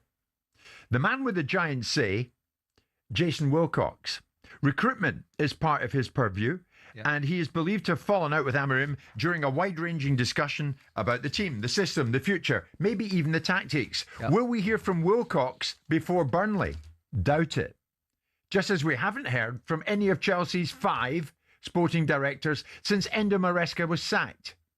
But the under-21 coach, Callum McFarlane, the man who didn't even have a pass permitting entry to the first-team building until last Thursday, has taken charge of the senior team and performed the head coach's regular media duties. So we're going to be hearing from him. So why don't we hear from Wilcox before we hear from Darren Fletcher? Okay. Darren Fletcher, a man I know, and he's a good guy. But Wilcox has recruited players. So let's get this fun. Why don't we hear from Wilcox? Well, I don't think there's any reason why you shouldn't hear from sporting directors. In the same way that I've always been of the mindset that owners can speak more very freely to the press, but it used to be the orthodoxy in the media, right? That the best owners were the ones you never heard from, right? Now all of a sudden that narrative has changed. Depends which narrative you want, right? Now you're not hearing from sporting directors, so now we want to hear from them. So who signed Cunha? Who signed Imbramo? And who signed the other kid that Shesko that revitalised Man United's front three because he couldn't score goals? Right. I would wager you that the manager wanted those players. So why do you need to hear from the sporting director? What's he going to tell you about the 3 players that he signed on behalf of the manager? Why would you not want to hear from Jason Wilcox at this time? If you're a Manchester United fan, because you guys assume, the man you want to hear from. You guys assume more drama and more smoke and mirrors and more fire and brimstone that actually goes on behind the scenes, right? Who's you guys? The media, the uninformed media that don't really know how a football club that's you works. too. No, but I can go back to experiential stuff. Do you not I want go to back hear to having from, done it? Be honest with me. Do you not want to hear from Wilcox? No. What happened behind the scenes at United? Why did it blow up between you and Amorim? Not really, because with due respect, you know, the influence, the power that makes the decisions is Jim Radcliffe. I'd like to hear someone interview him properly, and I want to hear from the manager doing his job properly. Do you need to hear from the sporting director? Hang on. Do you need to hear from the sporting director at Man City? Why don't you need to hear from the sporting director of Man City? Because your team's winning. Because your coach is doing his job and he's not criticising his board. Because they have the all-concrete manager. Well, they don't right now, do they? You didn't hear from the sporting director last year, did you? When Man City were falling off the radar and losing game after the game, did anybody hear from the sporting director of Man City? No. Right? The fact that Amorim has decided to go renegade and go rogue and decide to blame the fact that he can't beat Wolves, he can't beat West Ham, he can't beat Bournemouth, who everybody's beating, he can't win these games when he's been given a revitalised set of players, and all he's got to do is do better himself. The mythical figure of Jason Wilcox, I don't know whether he's a good sporting director or not, and frankly, I don't care. The manager himself did not cover himself with glory, so what he's doing is the same thing as Maresca. Maresca got pulled up, I suspect, because certain intelligent parts of the business were saying medical information that you're utilising for players is causing situations surrounding players getting injured. Do you want to perhaps look at that? How dare you question me? What do you mean, how dare I question you? You work for me. No, but hang on a second. It gets curated into big bad owners, wonderful lionised managers. It's cobblers. Chelsea have these 5 sporting directors. Do they? Let's just pick one. Do they? Say Winstanley and put him there. Who are the other 4 then? What actually happened at the end of it all with you and Maresca? What was it you really took exception to? That he's had the worst 48 hours since he started. So why did that tweak you? But he hasn't got the balls to say it. No. The cowardly manager goes out there and goes, I've had the worst 48 hours. What do you mean? Oh, I'm not saying. Well, what's the purpose of that? Because you know why he won't say it. Because he cannot stand it up. Because when they do step it out, they go, this is what my worst 48 hours. Most people in the world will go, what? That's your worst 48 hours, you child. You unprofessional child. What you mean is somebody said something that you don't like. And by the same token, I'm pretty sure there's a training ground full of people that you say things to at times that they don't like. Should they cry and whine like a child like you did? And then you haven't got the courage. If you're going to say something, Jim, say it. Have the courage to say it. But they never do, because the reasons why they never do is because either they know they're stepping out of line and they're going to get smacked for it by the ultimate person they work for, and then suddenly they remember that they're part of the food chain. And secondly, ultimately, they can't stand it up because they know that when they actually say it to the world, which is, I got told off because I've got some medical reports, which I rely on my medical department, but I didn't rely on it this time, and someone dare pull me up. So I got pulled up about it, so I've had a tantrum. And that people are going to go, and you're a manager of a football team. You are responsible for 200, 300, 400 million pounds of assets and hundreds of thousands of fans and media expectations around the world. And you have a turn You have a turn because someone has the audacity to say something you don't like, because you should have autonomy over everything. So what's it all about then? Utter nonsense. To finish with, Nuno in his time at Forest, Maresca at Chelsea, Amorim at United. All these managers blowing up. Is it all about entitlement? Yeah, in the end. There's a balance. Not encroachment? No. Entitlement. I can see that there are managers that have been encroached upon, and I think it's entirely inappropriate for an owner to step into a domain where it undermines a manager and steps into environments where the players defer to the owner rather than the manager. I get all that. I'm not stupid. I'm not just a fully paid up member of the owner's squad because I happen to be one once upon a time. I think there are good owners and there are bad owners. And I think some of the things that owners do at times are ridiculous and absurd. But this idea that we lionize these guys, if you saw a lot of these managers and what they really were and how much backbone they really have, these so-called leaders of men that you think are being built up as the heroes that you all have to bow at the feet of, most of them are disingenuous and disloyal and looking after themselves, and very few of them have substance. How many times did you hear Klopp talk about his board? How many times have you heard Guardiola talk about their boards? They've got on with the reality of it. How many times has Arteta talked out of turn about the Arsenal hierarchy? Because there is a way to operate, and some personalities are temperamental and combustible and disrespectful. Conte being one of them. This and is they Arteta who said his title changed from head coach to manager. Fantastic. And maybe he earned that right. So from the all-conquering manager to the all-conquering boardroom, has the balance shifted too far? There's always a little correction, isn't there, about everything in society, about equality and diversity. It gets corrected, it gets overcorrected to compensate for historic injustices. No, I don't think so. I think the nature of ownership has changed. You wanted billionaire owners. You wanted football to be at scale. In comes big boys. And big boys, now we're accepting and actually screaming for it. Once upon a time, if a manager was fired after 8 days, it was considered to be outrageous. Now it's expected, and the board are not firing them. The fans are the ones driving it. So you tell me who's the bad guy in this situation, the owner firing somebody after no period of time, or the...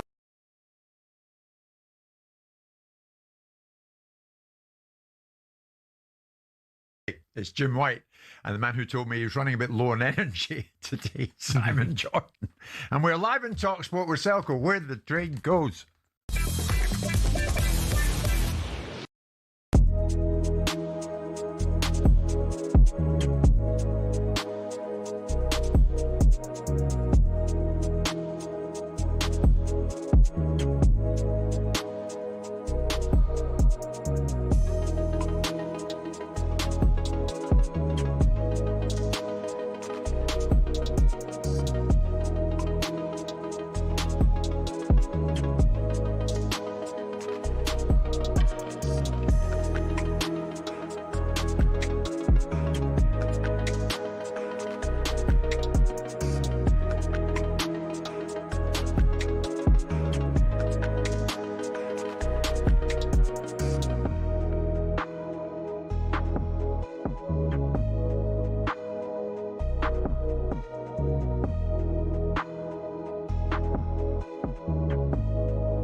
So many of you out there responding to Simon and myself on the topic of the influence of owners when it comes to managers who maybe have strayed out of their lane in terms of things that they have said, maybe like Nuno at Forest, Maresca at Chelsea, and more recently Amorim at Manchester United. There's James. Jim, I've got to tell you, I don't know about you, but I, for one, am stunned, gobsmacked, astounded to hear Simon take the owner's side on this one. Very refreshing to hear that from Simon this lunchtime. I must admit, you caught me totally by surprise, not by completely siding with the owners. But I'm not surprised that many owners around the country get in touch with this man directly to tell him how well he's speaking on any particular day. We're coming towards 12:30. I cannot wait to get this in, and we have to squeeze it in. We all remember at the World Cup draw, do we not? The man at the top of FIFA, Gianni Infantino, turning to Donald and saying, "This peace prize is for you." Mr. President, this is your prize. This is your peace prize. There is also a beautiful medal for you that you can wear everywhere you want to go. I'm gonna wear it right now. Okay, let me hold. Fantastic. Excellent. This is truly one of the great honors of my life. And beyond awards, Johnny and I were discussing this. We saved millions and millions of lives. The world is a safer place now. The United States 1 year ago was not doing too well. And now I have to say we're the hottest country anywhere in the world, and we're going to keep it that way. Thank you all. Thank you. Have a great time. And Johnny, a tremendous honor. Thank you. Thank you, President. Thank you so much. Now, Simon, I don't know about you, but I'm surprised that FIFA are refusing to comment on Donald's military strikes on Venezuela a month after they handed him the gong that represents the Peace Prize. Is FIFA's Peace Prize to Trump looking a bit more silly and flimsy now than it did before? But I always thought it was. I think the premise of recognising the attempts for the US and Trump to find peace in the Ukraine-Russian conflict and in the Gaza situation should be commended. Do people stay in perpetuity in a position? Do people once upon a time think that Tony Blair was a wonderful prime minister and now think he isn't because of the circumstances surrounding the invasion of Iraq? The Venezuelan situation is very different. We all know why the Americans are in there. They're in there for the oil. And there's a whole raft of challenges. Well, our own government won't speak to it. Our own government won't come out and say what their views on it are. The French are capable of doing it and other people are, but our own government, so snivelingly coward, won't come out and say anything about what their position on it is. But I've always been of the same position as you. Who cares about FIFA Peace Award? Mind your business and get on with being a football federation. I know that in the world now of sport, the tectonic plates of the world are held together to some extent by sport interacting with politics. As much as I don't want it, I always maintain I don't want it. I'm not stupid enough to recognise it doesn't happen and that it will continue to happen. I want to push back against the necessity of it and to push back against mealy-mouthed, pencil-necked politicians getting involved with their two penneth. You see, it's football, though, Simon, that will bring sport together, isn't it? Not the politicians. I mean, yeah, like this summer in the World Cup, many nations will come together. And nations maybe such as Colombia and Denmark, both potentially featuring at the tournament, but very much in the topic of conversation at the moment. With the politics, yeah. Because of the politics of Trump.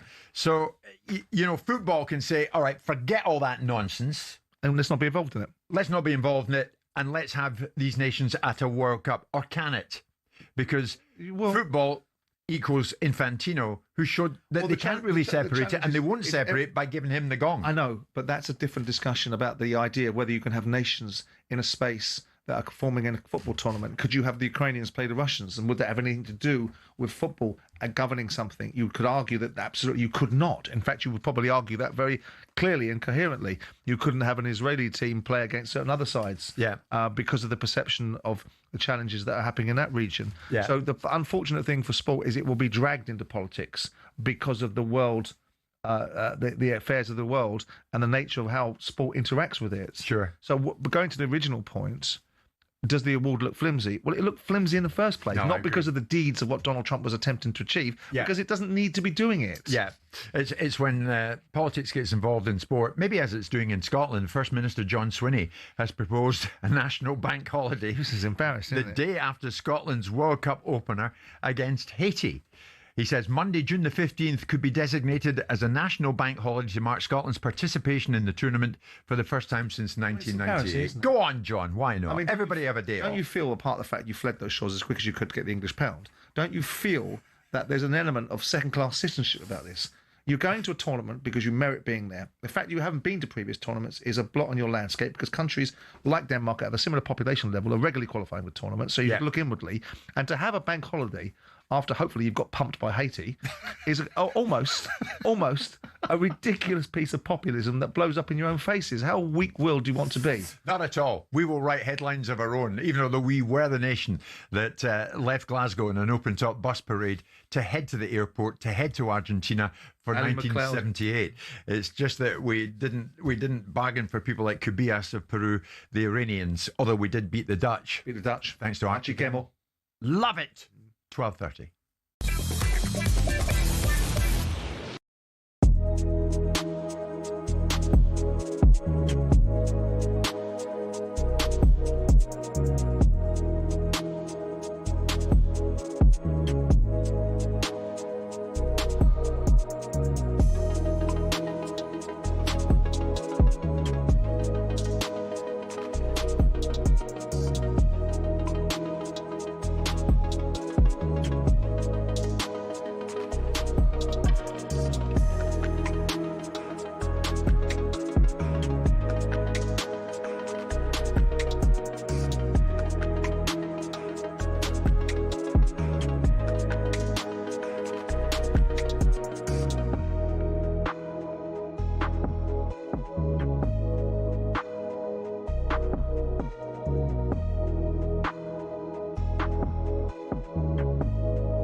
We know sport is full of money, and when it comes to exhibition matches, it is the cash involved that gets them off the ground. But that's what makes it even more annoying if the event falls flat. When Mike Tyson fought Jake Paul, 65 million people streamed it on Netflix. But many people complained of buffering and freezing, and the fight itself wasn't that great either. So fans got shortchanged, while Tyson and Paul took home around $60 million between them. Another one with a huge prize pot was Tiger versus Phil in 2018. That had £9 million. But again, the pay-per-view had streaming issues. Miking up the players was an anticlimax too, and the golf itself was bang average. When Ronaldo went to Saudi, we all knew money was the driving force, given his salary of £177 million a year. But then they thought, let's get Messi over for a game. So we had PSG versus the Riyadh All-Stars. Both the GOATs were past their best, but PSG still lined their pockets, charging fans a few pounds to watch it on their official channels. Although it wasn't quite as bad as the 75 quid pay-per-view where Mayweather fought McGregor. I feel like what we really need is constantly high-quality action delivered to you for free. And that, my friends, is called talkSPORT.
Boxing update on talkSPORT with DAZN, the global home of boxing. Sign up now at dazn.com/boxing.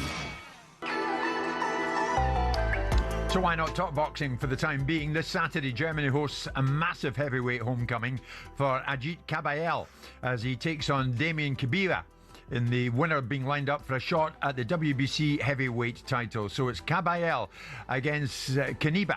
Watch this Saturday only on DAZN. Simon, let's stick with boxing at this particular stage in the proceedings, just gone 12:30 this Tuesday lunchtime. Tyson Fury has been at it again. I will come back, I won't come back, I will come back, I will come back. He's officially announced that he will return to boxing in 2026. Tyson Fury last fought in December 2024 when he was beaten for a second time by Alexander Usyk. But does he mean it this time? Top boxing promoter, the man who looks after Tyson's interests, of course, when it comes to fighting and who he fights, Frank Warren joins us live in the show. Happy New Year, Frank. Happy New Year to you, Jim and Simon. Good to speak to you. On you go. Is he going to come back? Yeah, sorry, I thought you were going to tell me something. Frank, that basically is my question to you. We've heard it so often from Tyson. What's he saying to you? Is this on? Well, he's in Thailand at the moment. He's training, and he said that he wants to fight, but this fight will only happen when the terms are agreed for him to fight. And as far as I understand at this moment, that's not been done. So the terms have got to be sorted out, and then I'm quite sure if that is the case, he will do it. And everybody's talking about the fight between him and AJ, and that was originally part of the schedule. I don't know what AJ is going to do. He obviously had that dreadful accident he was involved with, which led to the death of his two friends. Who knows? I mean, I know he's going to even have that conversation with him about fighting at the moment. Yeah. What would have to be agreed? I mean, Tyson, as only Tyson can do, has been pretty positive about it, Frank. 2026 is the year. Been away for a while, but I'm back now. And as you rightly say, everybody wants to see him in there. Maybe you do as well, Simon, I'm taking it. Fighting AJ, but as Frank rightly says, that's on hold at the moment because of what's going on. I'm fascinated to see, how Frank keeps all these balls up in the air, because he's got, obviously, you've got Fabio Wardley over here, you've got Daniel Dubois over here, You've got Moses Atoma coming up. You've got Tyson Fury coming back into the mix. And how you keep all of these fighters happy, Frank, because obviously Tyson doesn't want just incidental fights, does he? He wants meaningful fights. He wants to get paid, and he wants to fight significant fighters, doesn't he? Correct. That's exactly right. Well, that's my job, and hopefully we do that and keep things going and we work for everybody properly. As far as Tyson's concerned, the fact he's been out for it'll be nearly 18 months. He'll probably have a warm-up fight to come back with, and then as I say, the plan was to be an AJ fight, but I don't know whether that'll happen at the moment. I mean, I don't think anybody can, as I say, can even have that conversation with AJ. He's got far more serious other things that are more serious to him on his mind. So we'll just see what happens and how that pan out in the next few weeks or so. Can you see a situation? I know you can see it, but realistically, where there's a third Fury versus Usyk fight. We've seen Usyk step out from being part of the Riyadh season and seems to want to ply his trade potentially in America. And that may well be because commercial opportunities are going to benefit him more than perhaps the Riyadh money, which is a curious one.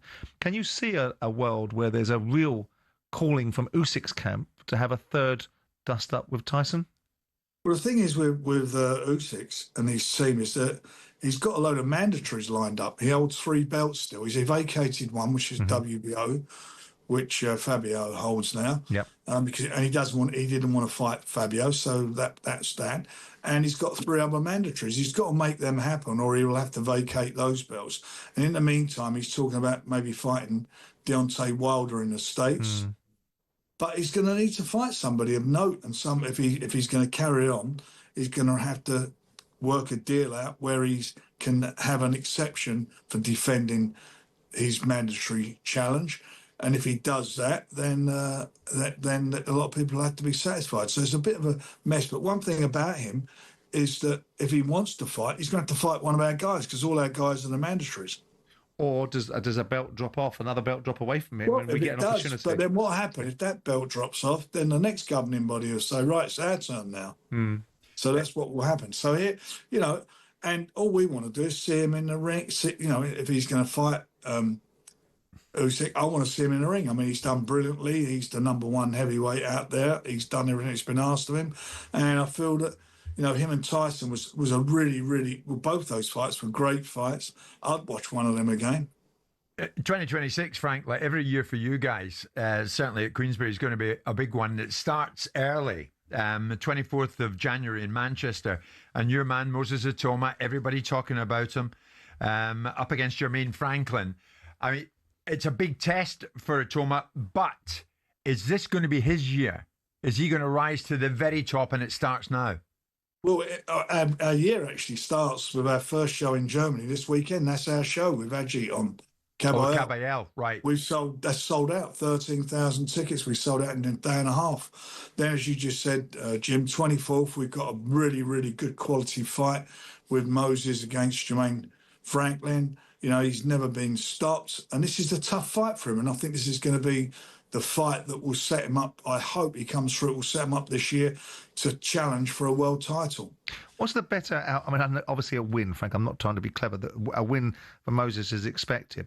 But what is the better outcome in this fight? Because if he goes in and blasts Jermaine Franklin out in 1 or 2 rounds, which is perfectly capable of doing, even though it hasn't happened to this fella before against AJ or against Dillian Whyte, as the most recent British fighters to have fought him. But what do you want from him? Do you want him to get rounds, or do you want him to deal with Franklin as quickly as possible? Because then you're going to be starting to be in the territory of really not being able to hold him back. I think the thing is with it, Simon, is people say to you, you want to get rounds under your belt. You put him in with fighters that you feel he will get rounds out of, and that's the feeling with Jermaine. As I say, he's never been stopped. He's done 12 rounds. He went the distance with AJ. I think it was 4 years ago. That's a good AJ 4 years ago. Same thing with Dillian Whyte, and a lot of people thought he actually nicked that fight. He won that fight. So this is a tough opponent for him. If he blasts him out in 1 or 2 rounds, I haven't got a problem with that. You don't get paid overtime in boxing.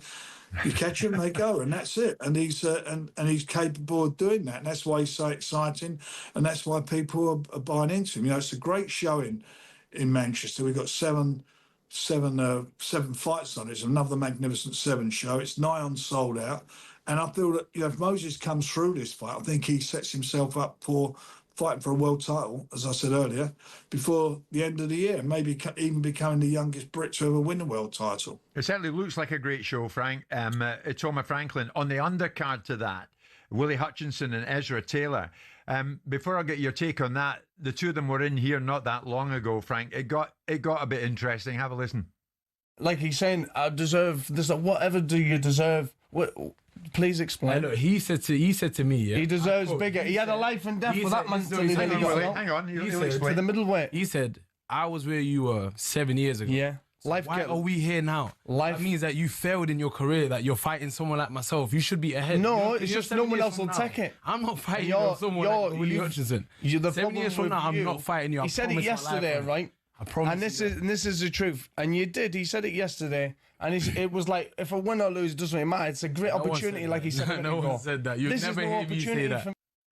Frank, I hope they fight as well as they can talk. I mean, it got interesting. It's a great fight, they're great fights on the card. And Ezra and Willie, I promise that will deliver. You will love that fight. It will deliver. Some really good matches on the card, and that's certainly one of the standout fights on there. And the winner of that, I think, will be in a position where maybe he'll get a shot at the world title as well this year. So it's an exciting show. And then I think was it the 7th of February? We're up in Liverpool. We got Nick Ball in with Brandon Figueroa. That's a cracker of a fight. That's a real tough fight. And we just announced a great show for Dublin. We've got Anto Kakashi in with Jazza Dickens for the title, and a really good fight between Pierce O'Leary and Mark Chamberlain, which will get the winner of that will go into a #1 spot. So brilliant, absolutely brilliant start. Yeah, you've got your hands full. That is for sure. In the time we've got left, Frank, what are your plans for Fabio Wardley and Daniel Dubois? Well, we'll be announcing a couple more shows in the next 2 weeks, one this week and another 2 next week. One will be featuring Fabio, one will be featuring Daniel Dubois, and then we've got Lawrence Okoli and a couple of the other guys, Chisora, so quite a few fights to announce. So it's busy time for us. We're delivering some cracking shows for the fans. There has been talk about Wardley fighting Dubois. Is that going to happen? I don't know. I mean, we're talking at the moment to both sides, and that's not something has been. I mean, I love that fight. I think it's a cracking fight between the two of them. Two big punchers. That'd be exciting. Frank, you're looking well. Arsenal, Liverpool, Thursday. What do you think? Well, we've got to keep doing what we're doing. We don't want to fall over now. We're 6 points clear. The other teams have not been doing it well, but I think getting, with Rice coming back last week, who's I think is the best player in the Premiership. What he delivers to a team, he's a brilliant player. And getting Gabriel back, provided we've got some fit guys are fit, I think we're going to be a hard. It's for us to lose now. It's for us to lose. I'm glad you said that. Not many people say that, but you did. Frank, thank you for that. Frank Warren with us this lunchtime. A lot of big fights ahead, Simon. Yeah. When Frank starts reeling them off like that, you think, yeah, wow. He's got a lot of the big fighters, isn't he? He's got a lot of the fighters in the heavyweight division. I mean, Queensbury and George and Frank, I think, are the best promoters around. I think the Hollywood scenario goes with Matchroom because of the scale of the other businesses they've got involved in, tall, darts and snooker and boxing, but I think that's the best promoter. Look at the fact that the Saudis' door was opened. I ridiculed it back in the day when he fought Ngannou, but look what it opened up. Oh yeah. And look at the fighters, look at the heavyweight division, look who's got them all. Yeah. Frank and George. Frank Warren with us lunchtime. Jim White, Simon Jordan, live in talkSPORT with Selco, where the trade goes.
26k for 2026 on talkSPORT.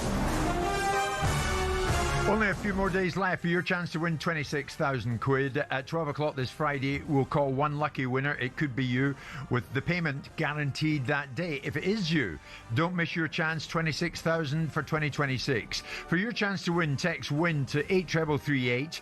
Text costs £2.50 plus your standard network rate, or the number to call 0343 423 9761. The lines close at 12 o'clock Friday. That's when you'll need to answer your phone should it ring. UK residents only, 18 plus. It's a network promotion. Full terms and conditions at talksport.com/win. So for your chance to win, text WIN at 83338 right now, and good luck. Talking about winning, my God, these two could do with a win. West Ham take on Nottingham Forest tonight, and it's live on talkSPORT. Why do they need to win it? Forest 17th, won 5 in 20. West Ham 18th. 1-3 in 20 games played. It's at the London Stadium, and whoever wins it will breathe something of a sigh of relief. Nuno Espirito Santo, of course, goes into this having managed Nottingham Forest, now perched at West Ham United, but perched a bit precariously. He was asked about his future going into this.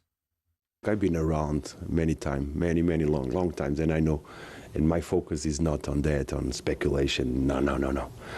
How can I help my players? How can I make them better? How can we solve and improve the situation of West Ham? This is not about me, players. It's about everybody, the fans. What can you say about the fans? And we have to apologize. We have to apologize to the fans and be. But they know they know the squad, they know the team, they know football, they know the game, and they know that we need them. We need them. But it's moment to ask. No, it's not. It's not. Well, Simon, what we do know is that Wolves hadn't won a game until the weekend, and West Ham United said, well, we can help you there. And promptly left Molineux, having lost the game to Wolves by 3-0. They were getting better, Wolves, though, weren't they? Yes, yeah. But the game was won by half-time. Yeah. Going into this, should he be worried? I mean, he says, look, I've been around the block. I know what I'm doing. I've been in the game a long time. And he's making the right noises. Oh, it's all relative, isn't it? I mean, you're a highly paid football manager. You lose your job. Are you going off down the road to the poorhouse? No. So worry is all relative. He's an adult that understands the nature of the business that he's chosen to be in. He understands the huge rewards he gets as a result of it. And whilst nobody wants to be disappointed and get fired, it isn't quite the same catastrophic effect as the average person in the street has when they're facing the chop from their job. Sure. So he's got to focus on the outcomes that he needs to determine, which are the players being more confident, doing more things on the field, which they're currently not. Because when you get battered by Wolves, who've been poor most of the season, it's a calling card for disaster. This game this evening seems to me like two sides that are frightened to lose. It feels like a draw all day. If they get beat by Forest, that to me tells you that West Ham are on their way down. They have to win this game this evening, at least not lose. If they don't win this game, they're 7 points behind Nottingham Forest. Yeah. Which is a lot of points to be behind when you're a team that sucks. Do you think Sullivan pulls the trigger on Nuno if they lose to what end? To get better with who? What's he given? I mean, the problem is that he's had two managers, neither one of them get a tune out of these players. This guy gets a tune. Whatever I may not think about the fact he can be quite a divisive character at times, Nuno Espirito Santo, he has proven to be, on the whole, a manager that can get reactions. Look at the wonderful job he did at Forest last year up until the point we fell out with the owner. Look at the job he did at Wolves that catapulted him out of the Championship, turning him into a force inside the Premier League until it ran out of gas. Right? And then he went off to the Middle East, came back again and re-energised Nottingham Forest. This is a guy that gets outcomes. He's a good coach. He's a good manager. Right, that was a good answer that he gave to the press, which is basically involving the fans, including them, but without any expectation, because we owe you an apology. Clever stuff, right? No controversy in that. Just good management. Now he needs to get his players to be a bit more robust. But if they get beat tonight, I think that West Ham are a club that are heading down into the Championship, not because I want them to, but because there's a whole disconnect there. I disagree with the West Ham fans in principle about their complaints. But I don't think it helps the cause. I understand they hate playing football or supporting their team in that stadium, and they feel they've been sold a pup. And I get all of that. None of that helps the position as it is now. They'll say, as long as it helps get Sullivan out the door, we don't care. And it might be that West Ham become a club that become a really good buy if they get relegated to the Championship, because I don't see Sullivan wanting to be around a football club in the Championship. Oh, I see. So if they drop down, Sullivan might say, enough. Well, it doesn't make sense commercially because he'd be taking a pill on it. The thing is, so Simon, would you trust West Ham's bounce back ability if they do get relegated? Again, Martin Samuel in the Times, I don't think he's wrong in this. If West Ham go down in this state, when do they get back? Who joins a failing team at a stadium that's bitterly resented, full of angry locals, harking back to the golden age it never was? I mean, he's got a point. Well, that's very easy to say. I mean, many teams have gone down in disarray and come back up again. I think Newcastle went down and they came back up again the following season. There was an owner that was universally hated by the fan base and a club that was falling and declining. And they went out and made the point, kept Rafael Benitez in, didn't they? And they brought themselves back up again. So it's not beyond the wit of man. You want to paint the darkest picture? Fine, paint the darkest picture because it makes a good article.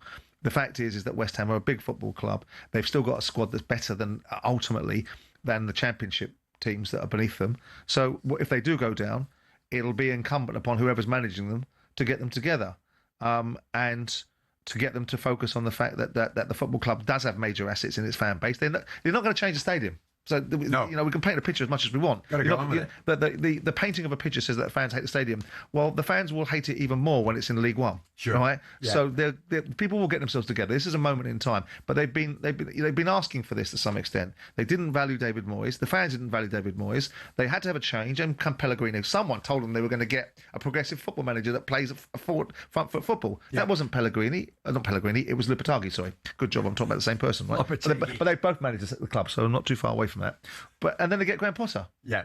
So I think they've made poor decisions. And I don't think this is a poor decision, this manager. And if they've got a chance of getting out of it, it's with him, not by firing him. That's why they're probably buying players for him in this window, because they recognise that their best opportunity to salvage themselves is with this guy. Sure. Well, it's a big win for whoever can do it. West Ham against Nottingham Forest this evening, live in talkSPORT. Draw. 18th versus 17th. And it's live in talkSPORT. We'll be live in talkSPORT tomorrow morning from 10 o'clock. Thanks for listening, as always, this Tuesday lunchtime.